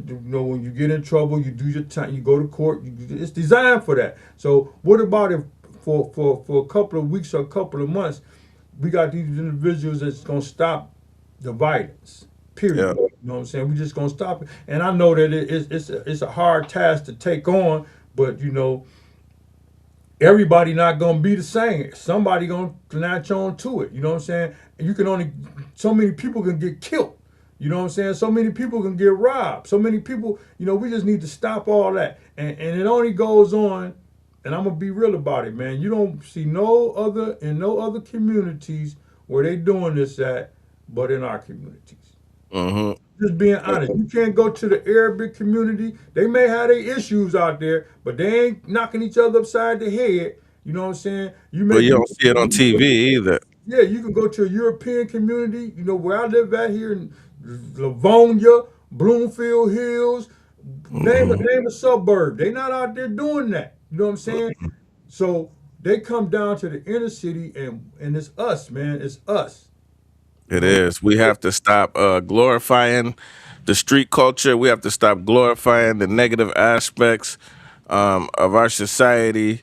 But a lot of it is marketed to us. Like you said, you won't ever see a movie of a Jewish man, killing another Jewish man, or a Chinese man in prison. You don't see movies like that. But you see the TV shows and movies and music with black males destroying each other. You see all of this stuff, the buffoonery that they market to our children. But we have to be conscious and have to stop supporting that stuff. Like we got to stop supporting that stuff. Or even if you don't have that. because like I said, we can't stop everybody from doing what they do. Mm-mm. People like they said they got it. They're trying to make their bag. They're gonna get into their bag. You know what I'm saying? So, but it's a narrative that you set for yourself. You know what I'm saying? Because when my children was growing up, and I started letting them listen to certain music that I didn't want them to listen to because I was listening to it myself. And I'm like, what the? You don't need to be listening to that. But if you are gonna listen to it, know that some of that stuff ain't real, it's factual. So you're not Mm-hmm. going to be dealing with no fiction. Fiction, I'm not factual, fiction. It's all fiction. You know what I'm saying? So don't take somebody else's fiction and turn it into your faction to make you Mm-hmm. get out here and do something that you know they wouldn't even do that they rapping about. Because they know it would get them caught up in some mess. You know what I'm saying? So at Facts. the end of the day, they ain't if I was a rapper out here promoting whatever I'm promoting, you know what I'm saying? I'm quite sure I'm not gonna have my children doing it. Yeah. I have my children. Yeah, I may be rapping about whatever I'm rapping about, but my sons and my daughters ain't out here. They on their way to college. You know what I'm saying? They on their way to bed because I already told them this is what daddy do. You know, ain't none of this stuff real. You know, I this is some of the stuff I used to do, but I ain't doing it no more. But it's marketable. You know what I'm saying? Mm-hmm. They using us just like how they used us back in the slave days. You know what I'm saying? It's marketable. You know what I'm saying? We gonna sell it to the niggas. You know what I'm Mm-hmm. saying? That's who gonna buy it. Yeah. And that's what we gotta change. That change the music first. That's a fact. When we gotta change the rhetoric completely, and start promoting different types of music, start promoting different types of energies. That's why I think conversations like this is important for the young male today, for them to see like that there's people talking about the consequences after the effect. You know, I'm Mm-hmm. still dealing with this thing that I did when I was 20, you know, and I'm 45, I'm 50 now, you know what I'm saying? I'm still dealing with this thing that I did when I was 22 and I'm 60, you know what I'm saying? They need to hear that because we don't see enough of those end results. We don't see a lot of the inconsequences. Like growing up, all I seen was the dope man, you know what I'm saying? The dope man fly, the dope man this. I never got to see the dope man messed up. You know what I'm saying? It Right. wasn't until I grew older that I got to see the dope man become the junkie, you know, and then I got to see the dope man homeless, you know, the dope man that was the man back in the day with the gazelles and all the fly stuff. Now he getting disrespected by the next group of dope mans. You know, like we got to see that transition of the end result. You know, like this is no retirement in this system, in this plan. We never got to see anybody go out the way that they say in the movies. None of that. So once you realize like this wasn't real, now it all makes sense. So a lot of the young kids need to know like that this ain't real. What they marketing to you, what they telling you, this ain't real. But this is what's real. You know what I'm saying? Yeah. I just messaged her Hicksie's wife, and she said that she believe he gonna call. She gonna check, but he definitely had plans to call. So he got my message to call this other phone. Okay, Yeah, bet, that's that, man. bet. But yeah, once we change, and it can happen, man. You know, some people may not think that we can change the narrative of things, man. But you got to look at past history. People, man, they didn't change the narrative of a lot of things, man. It just take you got to have courage enough to get out here to do it, and you know, and be bold enough to do it. You know what I'm saying? Sometimes, you know, people don't want to hear what you got to say, but somebody gonna listen. Somebody gonna listen, man. We couldn't say nothing in our music back in the day. Right. That's a fact. That's a fact. And we couldn't listen to that music in front of our mamas. You know what I'm saying? A lot of times our mamas just be like, turn that crap off when we around her. You know what I'm saying? Now society is different. But you know what I remember, bro? Since we reminiscing on certain things, man, I remember my auntie, Aunt Bet. Her name, and excuse me, Miss Betty, but I got an auntie named Miss. Her name was her name is Betty. My auntie Betty, man. Every Friday night, she had biz whiz going on, right? So all her friends would come over, and you know they would sit upstairs and play biz whiz. Oh, he said he gonna call. He gonna call me. And they used to play biz with the music that they was used to listen to. You know, man, me and my brother used to sit on the steps because we wasn't allowed in the room. And my auntie stayed upstairs and we stayed downstairs. and we used to go through the hallway and sit on the steps to listen to them gathering and do their little drinking and play their little music. And back then they was listening to B.B. King, the blues. They had played a lot of Mm-hmm. music. And in that blues music, you would hear a lot of stuff going on. You know what I'm saying? Yeah. That your parents didn't want you to listen to. You know, so my auntie used to play that B.B. King, man, and other artists.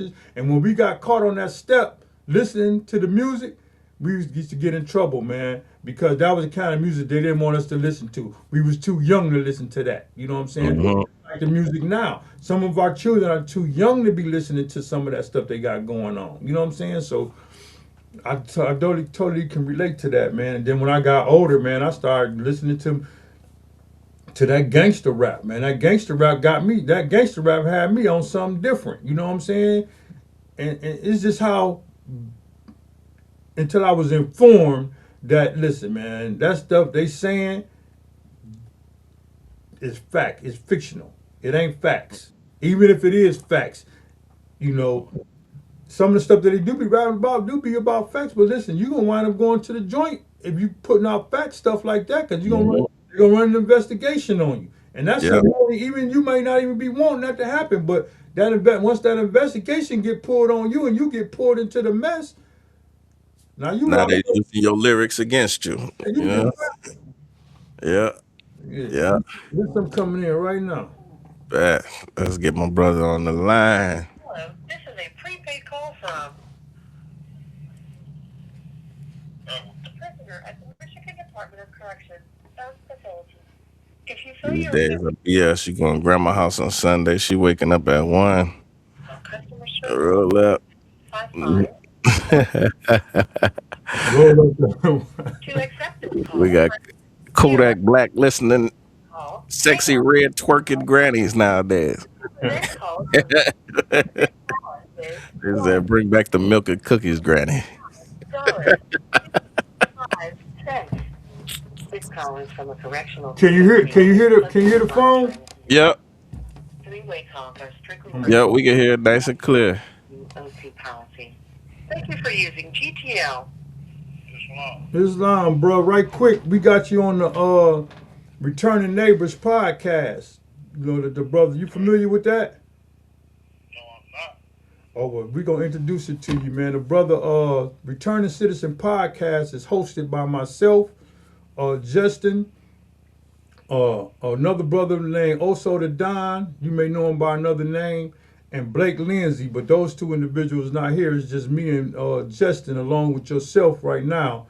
And I was letting them know that you was going to be tapping in at 1 o'clock. So maybe Justin want to ask you some questions, or maybe you want to introduce yourself to the podcast. Okay, how you doing? My name is Edward Hickshill, former president of NLA Chapter 1013,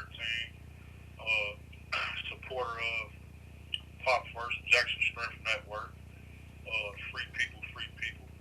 And, you know, I'm a reformed man who's ready to come home and play his part in uplifting my community and helping the citizens of Michigan and the populace of America. How y'all doing today? Yeah, we doing well, bro. We doing well. This is just our first kickoff. So the people can hear you. You got anything you want to say to Justin? He on here as well. Yes, sir. Okay, I just want to continue to encourage you to do the great work you're doing, brother, in the city of Jackson and the state of Michigan. You are an extreme inspiration to me. You know, both of you gentlemen are, for the manner in which you conducted your lives after overcoming adversity and returning back to society. And not just being regular citizens, but y'all are leaders in y'all communities. Y'all giving back to the women. Y'all making certain the children are guided properly. Y'all educate each other.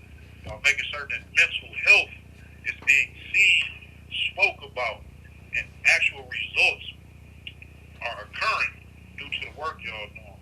Now y'all stepping in the field of making certain that the individuals that y'all care for understand the importance of their vote and how they can collectively come together to bring about changes in their environment. So salute you, brothers, for the work you're doing and for, as I said, being an encouragement to all men, not just incarcerated men, but y'all are encouragement to all men. You know, because y'all are actually applying yourselves in the manner that y'all take care of y'all community and you treat every child, every woman, or every human being like they're part of your extended family, and that's really what life is about. Well, bro, So I thank y'all. Y'all inspired me. I want to add on to that, man. You know, I'm glad God led you to my path. You know what I'm saying? Because we need, like I was just talking to Justin, man. We need people collectively to come together, man. And if, you know, with me not even knowing you and not being introduced to you, some of the things that we got going on right now wouldn't be happening. Like, you know, we put together the Streets Ain't Cool. That's something that came from you. You know, we put together the what was that? The Power of Influence. Another thing that came from us sitting down collectively talking and putting things together, connecting the dots, with connecting the people to do the things that we do, man. So, you know, you play a great part into what we doing as well, bro. So, like I was telling the brother Justin, man, I'm 61 years old and I still need a mentor. And you may not be as old as I am, but you're still my mentor. I appreciate that, man. Oh, It means a lot. salute, brother. Salute. Attempt to do my part. Go ahead, brother. I'm sorry. No, you're all right, man. We just appreciate you, man. We want to make sure that we gave you some space on the platform to acknowledge some of the efforts that you've been a part of. We don't want to. We want the people to also get to know you as well as a person, as well as the efforts that you've been making in the community. But this show is about reentry and about returning neighbors back into society. But we also would like to hear from people that are currently incarcerated, that are currently inside, to know like what kind of supports do you need when you come home? Like, what are the things that are your worries, your fears? Like, what kind of things give you anxiety? You know, what kind of ways can we better assist? You know, we're just trying to figure out to do our due diligence and create a real assessment of the situation. We want to hear it from the people that are impacted the most. Okay. So, in that light, right, I understand coming home from prison. The first thing, if you haven't established certain relationships and or have yourself together financially, you're gonna need somewhere to stay. That's one of the most crucial issues that I see individuals who, no matter how much time they spend in here, the environment that they return to. Many people find it difficult to return to the environment that, in many instances, somewhat created the circumstances that brought them in here. Some people fear going back to a neighborhood where they may fear because they changed their life. The people that are around them haven't. They may be harmed, which ultimately causes some guys to carry a weapon when they know they're not supposed to. So somewhere stable, safe, and secure to lay your head. The second most important thing, which I hear, is the lack of opportunities for employment. Now, I'm in prison, so I don't actually know. But the individuals who I speak to who were once here with me, they find it difficult to get employment still due to their records. So those things are extremely vital. Is someone saying something? I'm writing. You might hear me writing something down. I'm just writing something. Go ahead. Okay. So somewhere where an individual can find a stable income.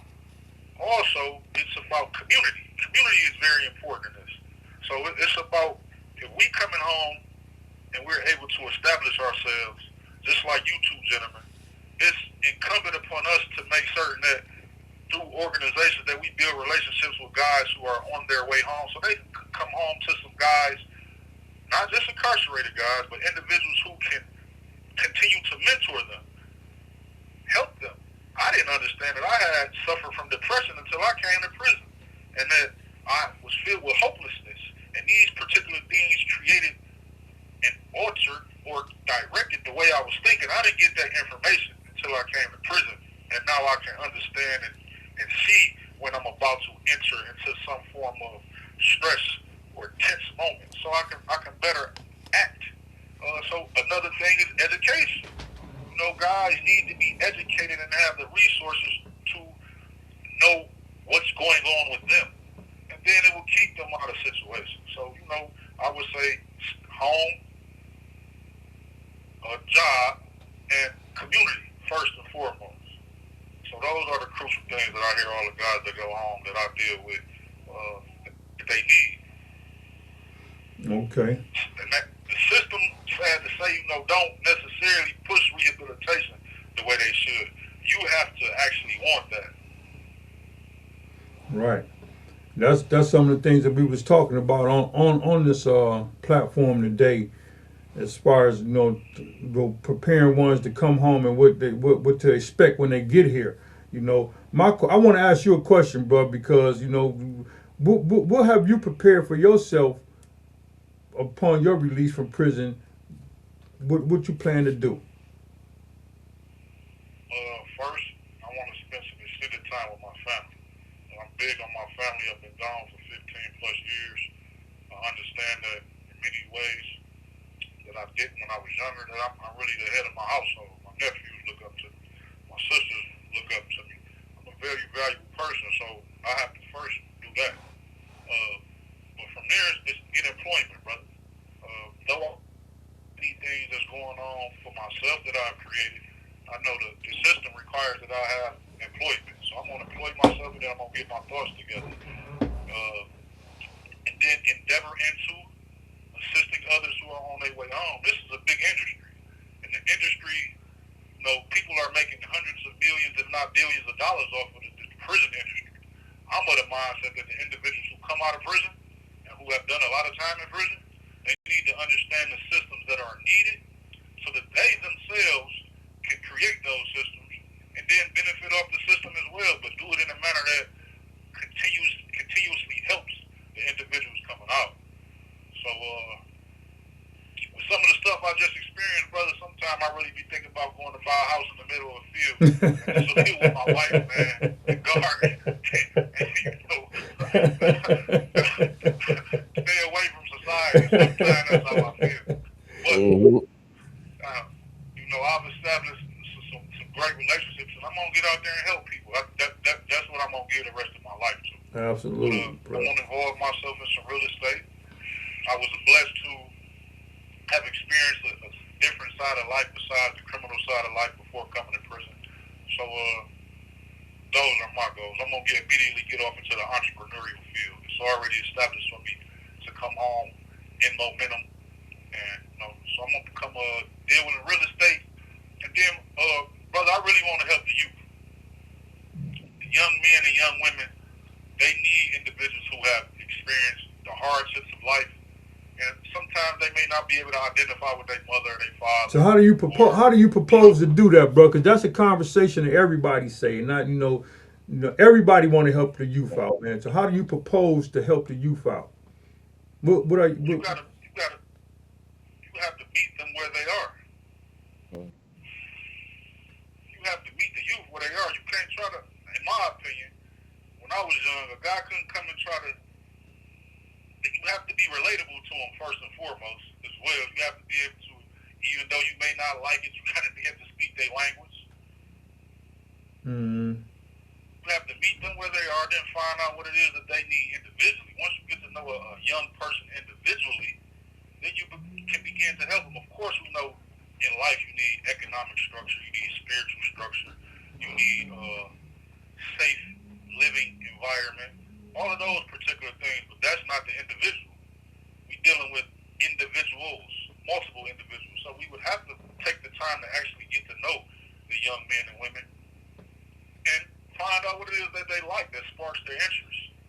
And then from there, that's how you build. Yeah.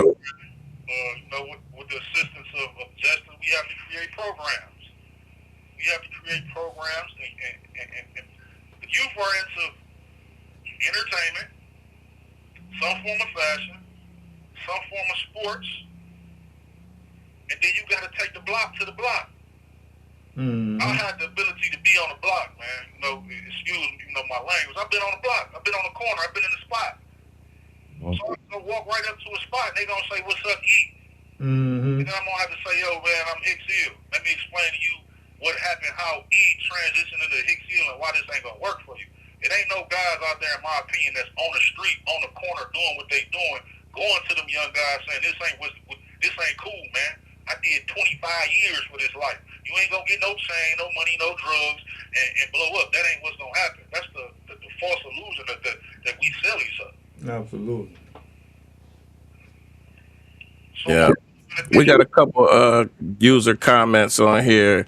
One, the lady said that her son is incarcerated. He's in Newburgh. Was it Newburgh? Newberry? Newberg. Newberry. Newburgh. Okay, yep. And she said that he's a Sunni Muslim, but she's a Sunni Muslim, and she don't know what that is. She knows that they've been talking about religion. She says, "Help me. My son used to take care of me. Now he's in prison on false charges, but he's not angry about the false charges. He's concerned about his reentry and outfit. He can make money as a carpenter." She says she suffers from mental illness, and she just loves what we're doing. She says, "I can't tell you how much I appreciate all of you and the fathers of the community." She's just looking for some guidance for her son who's going to be re-entering society soon. And maybe, can you explain to her what a Sunni Muslim is, one of you gentlemen? Yeah, I can. A Sunni Muslim is just like a degree of Islam. You know, they have different kind of degrees of Islam. You got Sunni Muslims, you got Shiite Muslims. You know, me being a Moorish American, I'm a Muslim. I don't consider myself a Muslim, but a Sunni Muslim is just another form of somebody You that's have 1 minute. that's worshiping under God. You know, a Sunni Muslim is just somebody that's worshiping under the great God, which we call Allah. You know, being a Sunni Muslim, he's real structured. If he practicing Sunni Muslim, he's real structured. He don't smoke. He don't do no drugs. He don't do nothing that would defy his sanity yeah, you can, bro. You can call back. Yeah. Yeah, call back because we got a user comment to you too.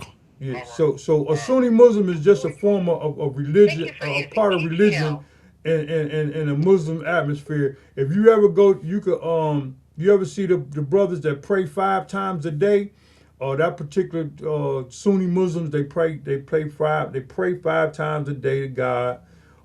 It's a good structure for a person that's founded with religion. Yeah. A lot of people look at Muslims as that we different from anybody else's. We love Jesus. You know what I'm saying? Muslims love Jesus. I know I do. You know, if it wasn't for Jesus, I wouldn't be where I'm at to this day. To be honest with you. So Jesus came to paved the way for us. So Yeah. being a Sunni Muslim is nothing bad. It's a good thing that he's practicing that. And I wrote his number down. And when you talk to him, let him know that I'll be giving him a call. Dion Rigonil from Free People, I'll be reaching out to him on JPay. Yes. Yes. I'll reach out to him as well. That way he has some connection with her. $198.43. Yeah, I know when I first got into being a Muslim, I practiced under the Sunni. You learn Arabic, you learn how to speak Arabic. I'm quite sure he probably knows speak a little Arabic. Like I said, they real strict on praying. They pray 5 times a day. And being a Muslim is nothing but submitting your will to God. That's what it is. Well, if anybody on this live don't know what a Muslim is and what's the duties of a Muslim, it's like you just submit your will to God. Whatever you do, it's not necessarily coming from you. It's coming from God. Just like Christians. You know what I'm saying? They submit their will to God. It's the same thing. Same thing. Yeah.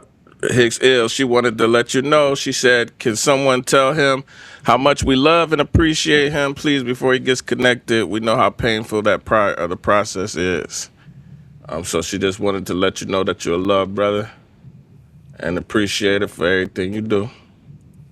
Well, I appreciate that very much. The work is, as I said, it's for the people. At this point of my journey, things that I have done, learned, and have grown from have opened my eyes and made me realize how much of a responsibility we each other, and the gifts that God has given me is for the betterment of the people that's around me. I just have to make certain that I don't abuse them, take them for granted or allow other individuals to do that either. But I appreciate all the recognition I received. But it's all in the name of progress. Yeah. Right, Anything we right, do quick, right, today quick. I want to should be make a for that comment on. generation. I want to make a comment on the trade majorities that says, last of all, I'm going to log off, bro. We're praying to too many guys these days. This world is lost and confused. Now we only pray to one God. There's only one God that's governing this whole universe. On this platform. I don't know what other platforms that they praying to different. There's only one God, and that's the creator of the universe. And that's who I pray to. I'm quite sure that's who everybody's supposed to be praying to. I just wanted to clarify that up. Yeah, There's only a one lot. God.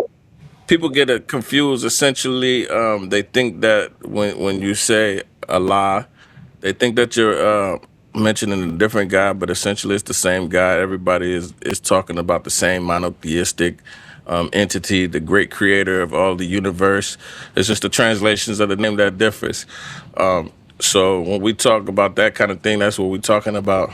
But as far as people being lost and confused, there is a lot of lost and confused people in the world, and that's why we need people to be that guiding light. We need people to that we can look to, that can be the example, that we could say, this is what we could look forward to. And that was one of the things that helped save me on my journey, was that I had men and women in my life, directly involved in my life, that were able to be that shining example of, this is what a man is. This is what a man is, that takes care of his family. This is what a husband is. This is what a father is. And having those shining examples is what helped me find my way out of the darkness. And we got to replicate that, because there is a lot of people confused. And that's why we create platforms like this, to try to help people, push them to the way that we need to push them to. But before we go, man, I don't want to hold the brother up, and I don't want to hold my brothers up. Brother Hicks Ill, can you give a message? Can you speak a message to the young brothers that's out here that maybe have not made it in their mind up that they ready for change? Can you give a direct message to those young brothers as to why the streets ain't cool and they need to make a pivot to do something different? Well, first, this, man, crime equates slavery. You commit a crime in the United States of America, according to the 13th Amendment of the United States Constitution, you can legally be in slavery. If you don't want to be enslaved, you should stop committing crime. One. Two, it adds to nothing but death and destruction, and that's true. I don't care how much money you making, how many women you believe you have. As soon as those gates close and those cuffs go on, the illusion of that goes away. We are more vital to our families, to ourselves, if we find a way to utilize the intellect that God has possessed you with. Focus on that. This is the guy who has lost his mother, has lost his life to the streets. None of that is worth anything. Your life is worth everything. This will be one of many times that you hear from me.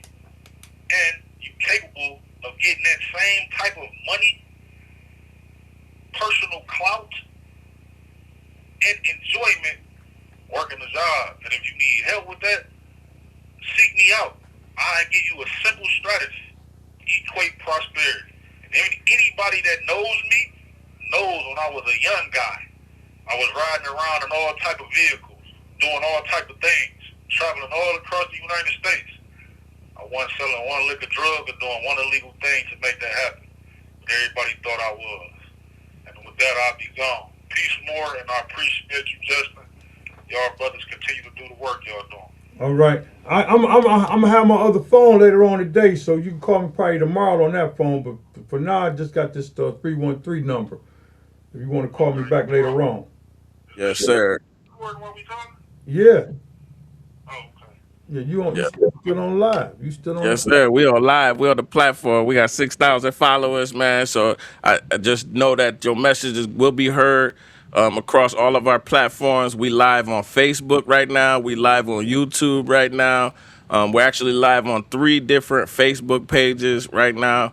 So the message is getting out there, and that's what we wanted to do.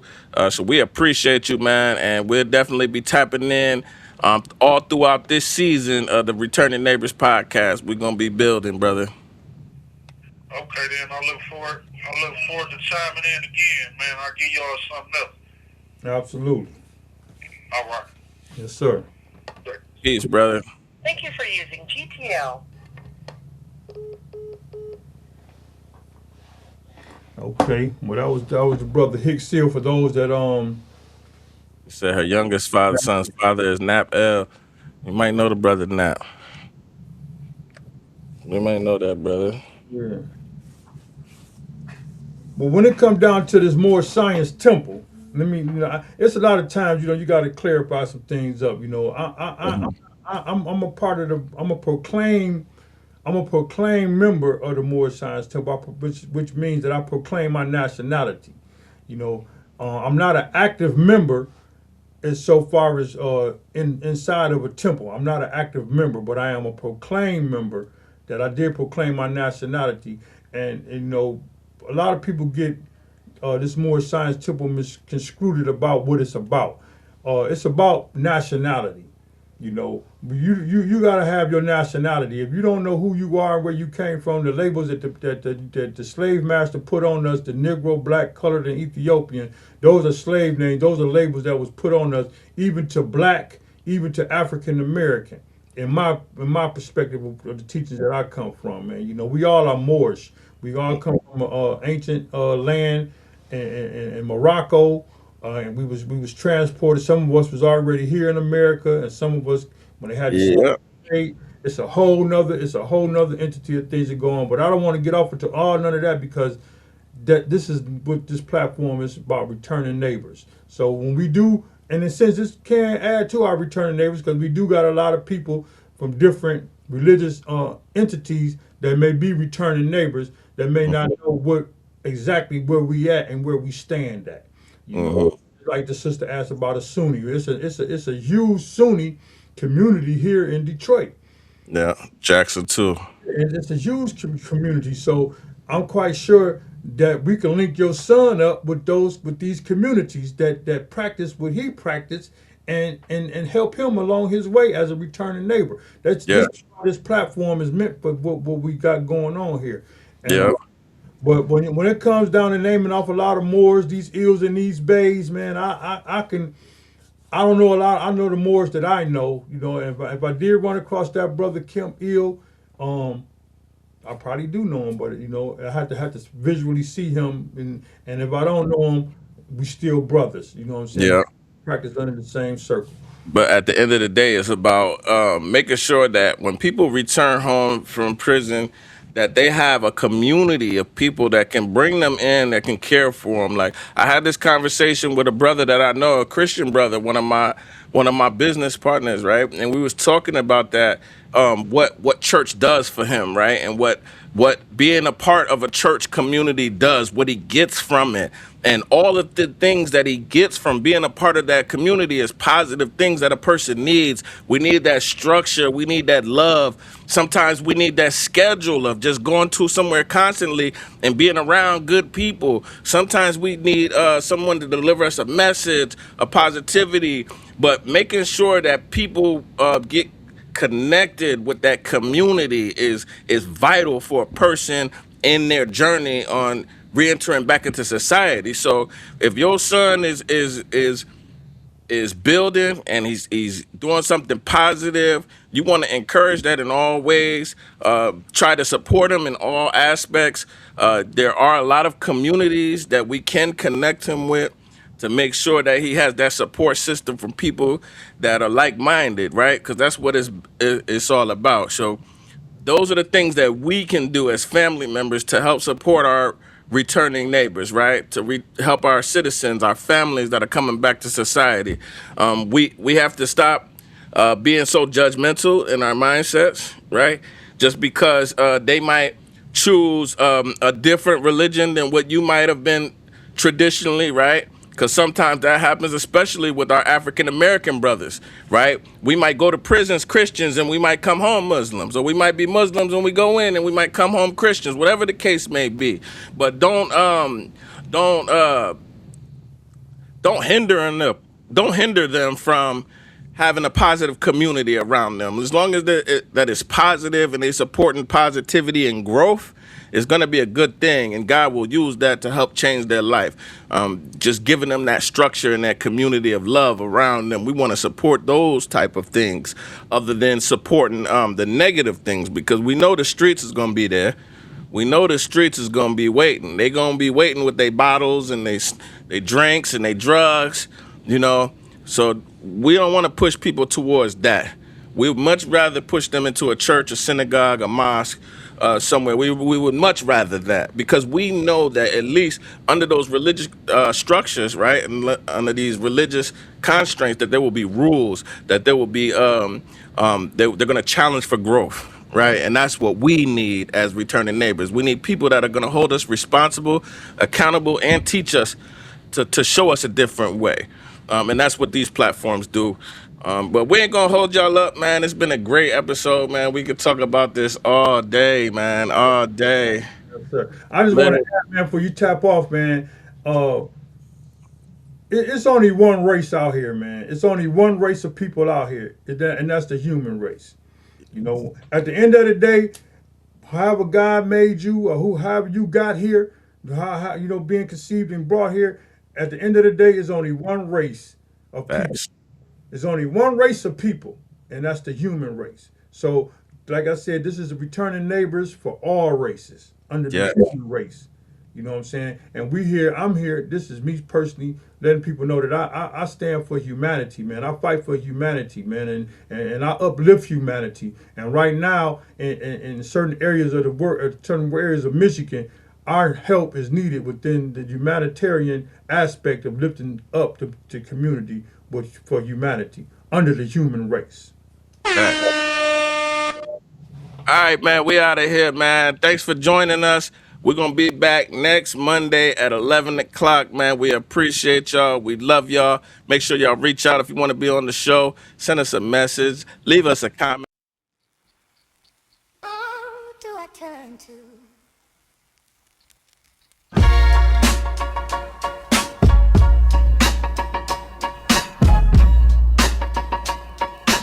Oh, do I turn to? Walk back in with a duffel bag, one key, one bus card, one last tag. Mama moved, phone dead, rent due. I know the block, but the block don't know you. Paperwork thick like a brick wall. Every form say sign here, I stall. Online page keep asking me to prove what I spent years trying to get loose. First day home, I don't sleep much. Window half open, hearing loose cuffs. My hands still shake when the door latch clicks. Still count steps like a cell block shift. I tell myself breathe, keep pace, but the same old alley got a new face. And everybody say keep your head up, like clean is easy when the whole world fed up. 72 hours, that's the test. Keep my feet on the floor, keep calm in my chest. 72 hours, don't let me slip. I need a steady hand and somebody to pick up. Who do I turn to? Who do I turn to? First 3 days I need something true. Who do I turn to? Who do I turn to? Oh, I'm a returning neighbor too. Job site says apply online. My hands no hammers, not this thin line. Password reset, screen froze again. Red letters flashing like tried in. Court dates, check-ins, bus runs. Half the day gone before it begun. I seen guys fold for less than this. Seen hope get smothered in a small time twist. Cold turkey, hot thoughts, hard breath. Trying to stay clean with a loud head. Old numbers ring, same old pool. Same old corner with the empty pool. I don't need a sermon, just a seat. Just a real one who can look at me. Say 1 hour at a time, stay near. Cause the first 3 days hit like fear. 72 hours, that's the test. Keep my feet on the floor, keep calm in my chest. 72 hours, don't let me slip. I need a steady hand and somebody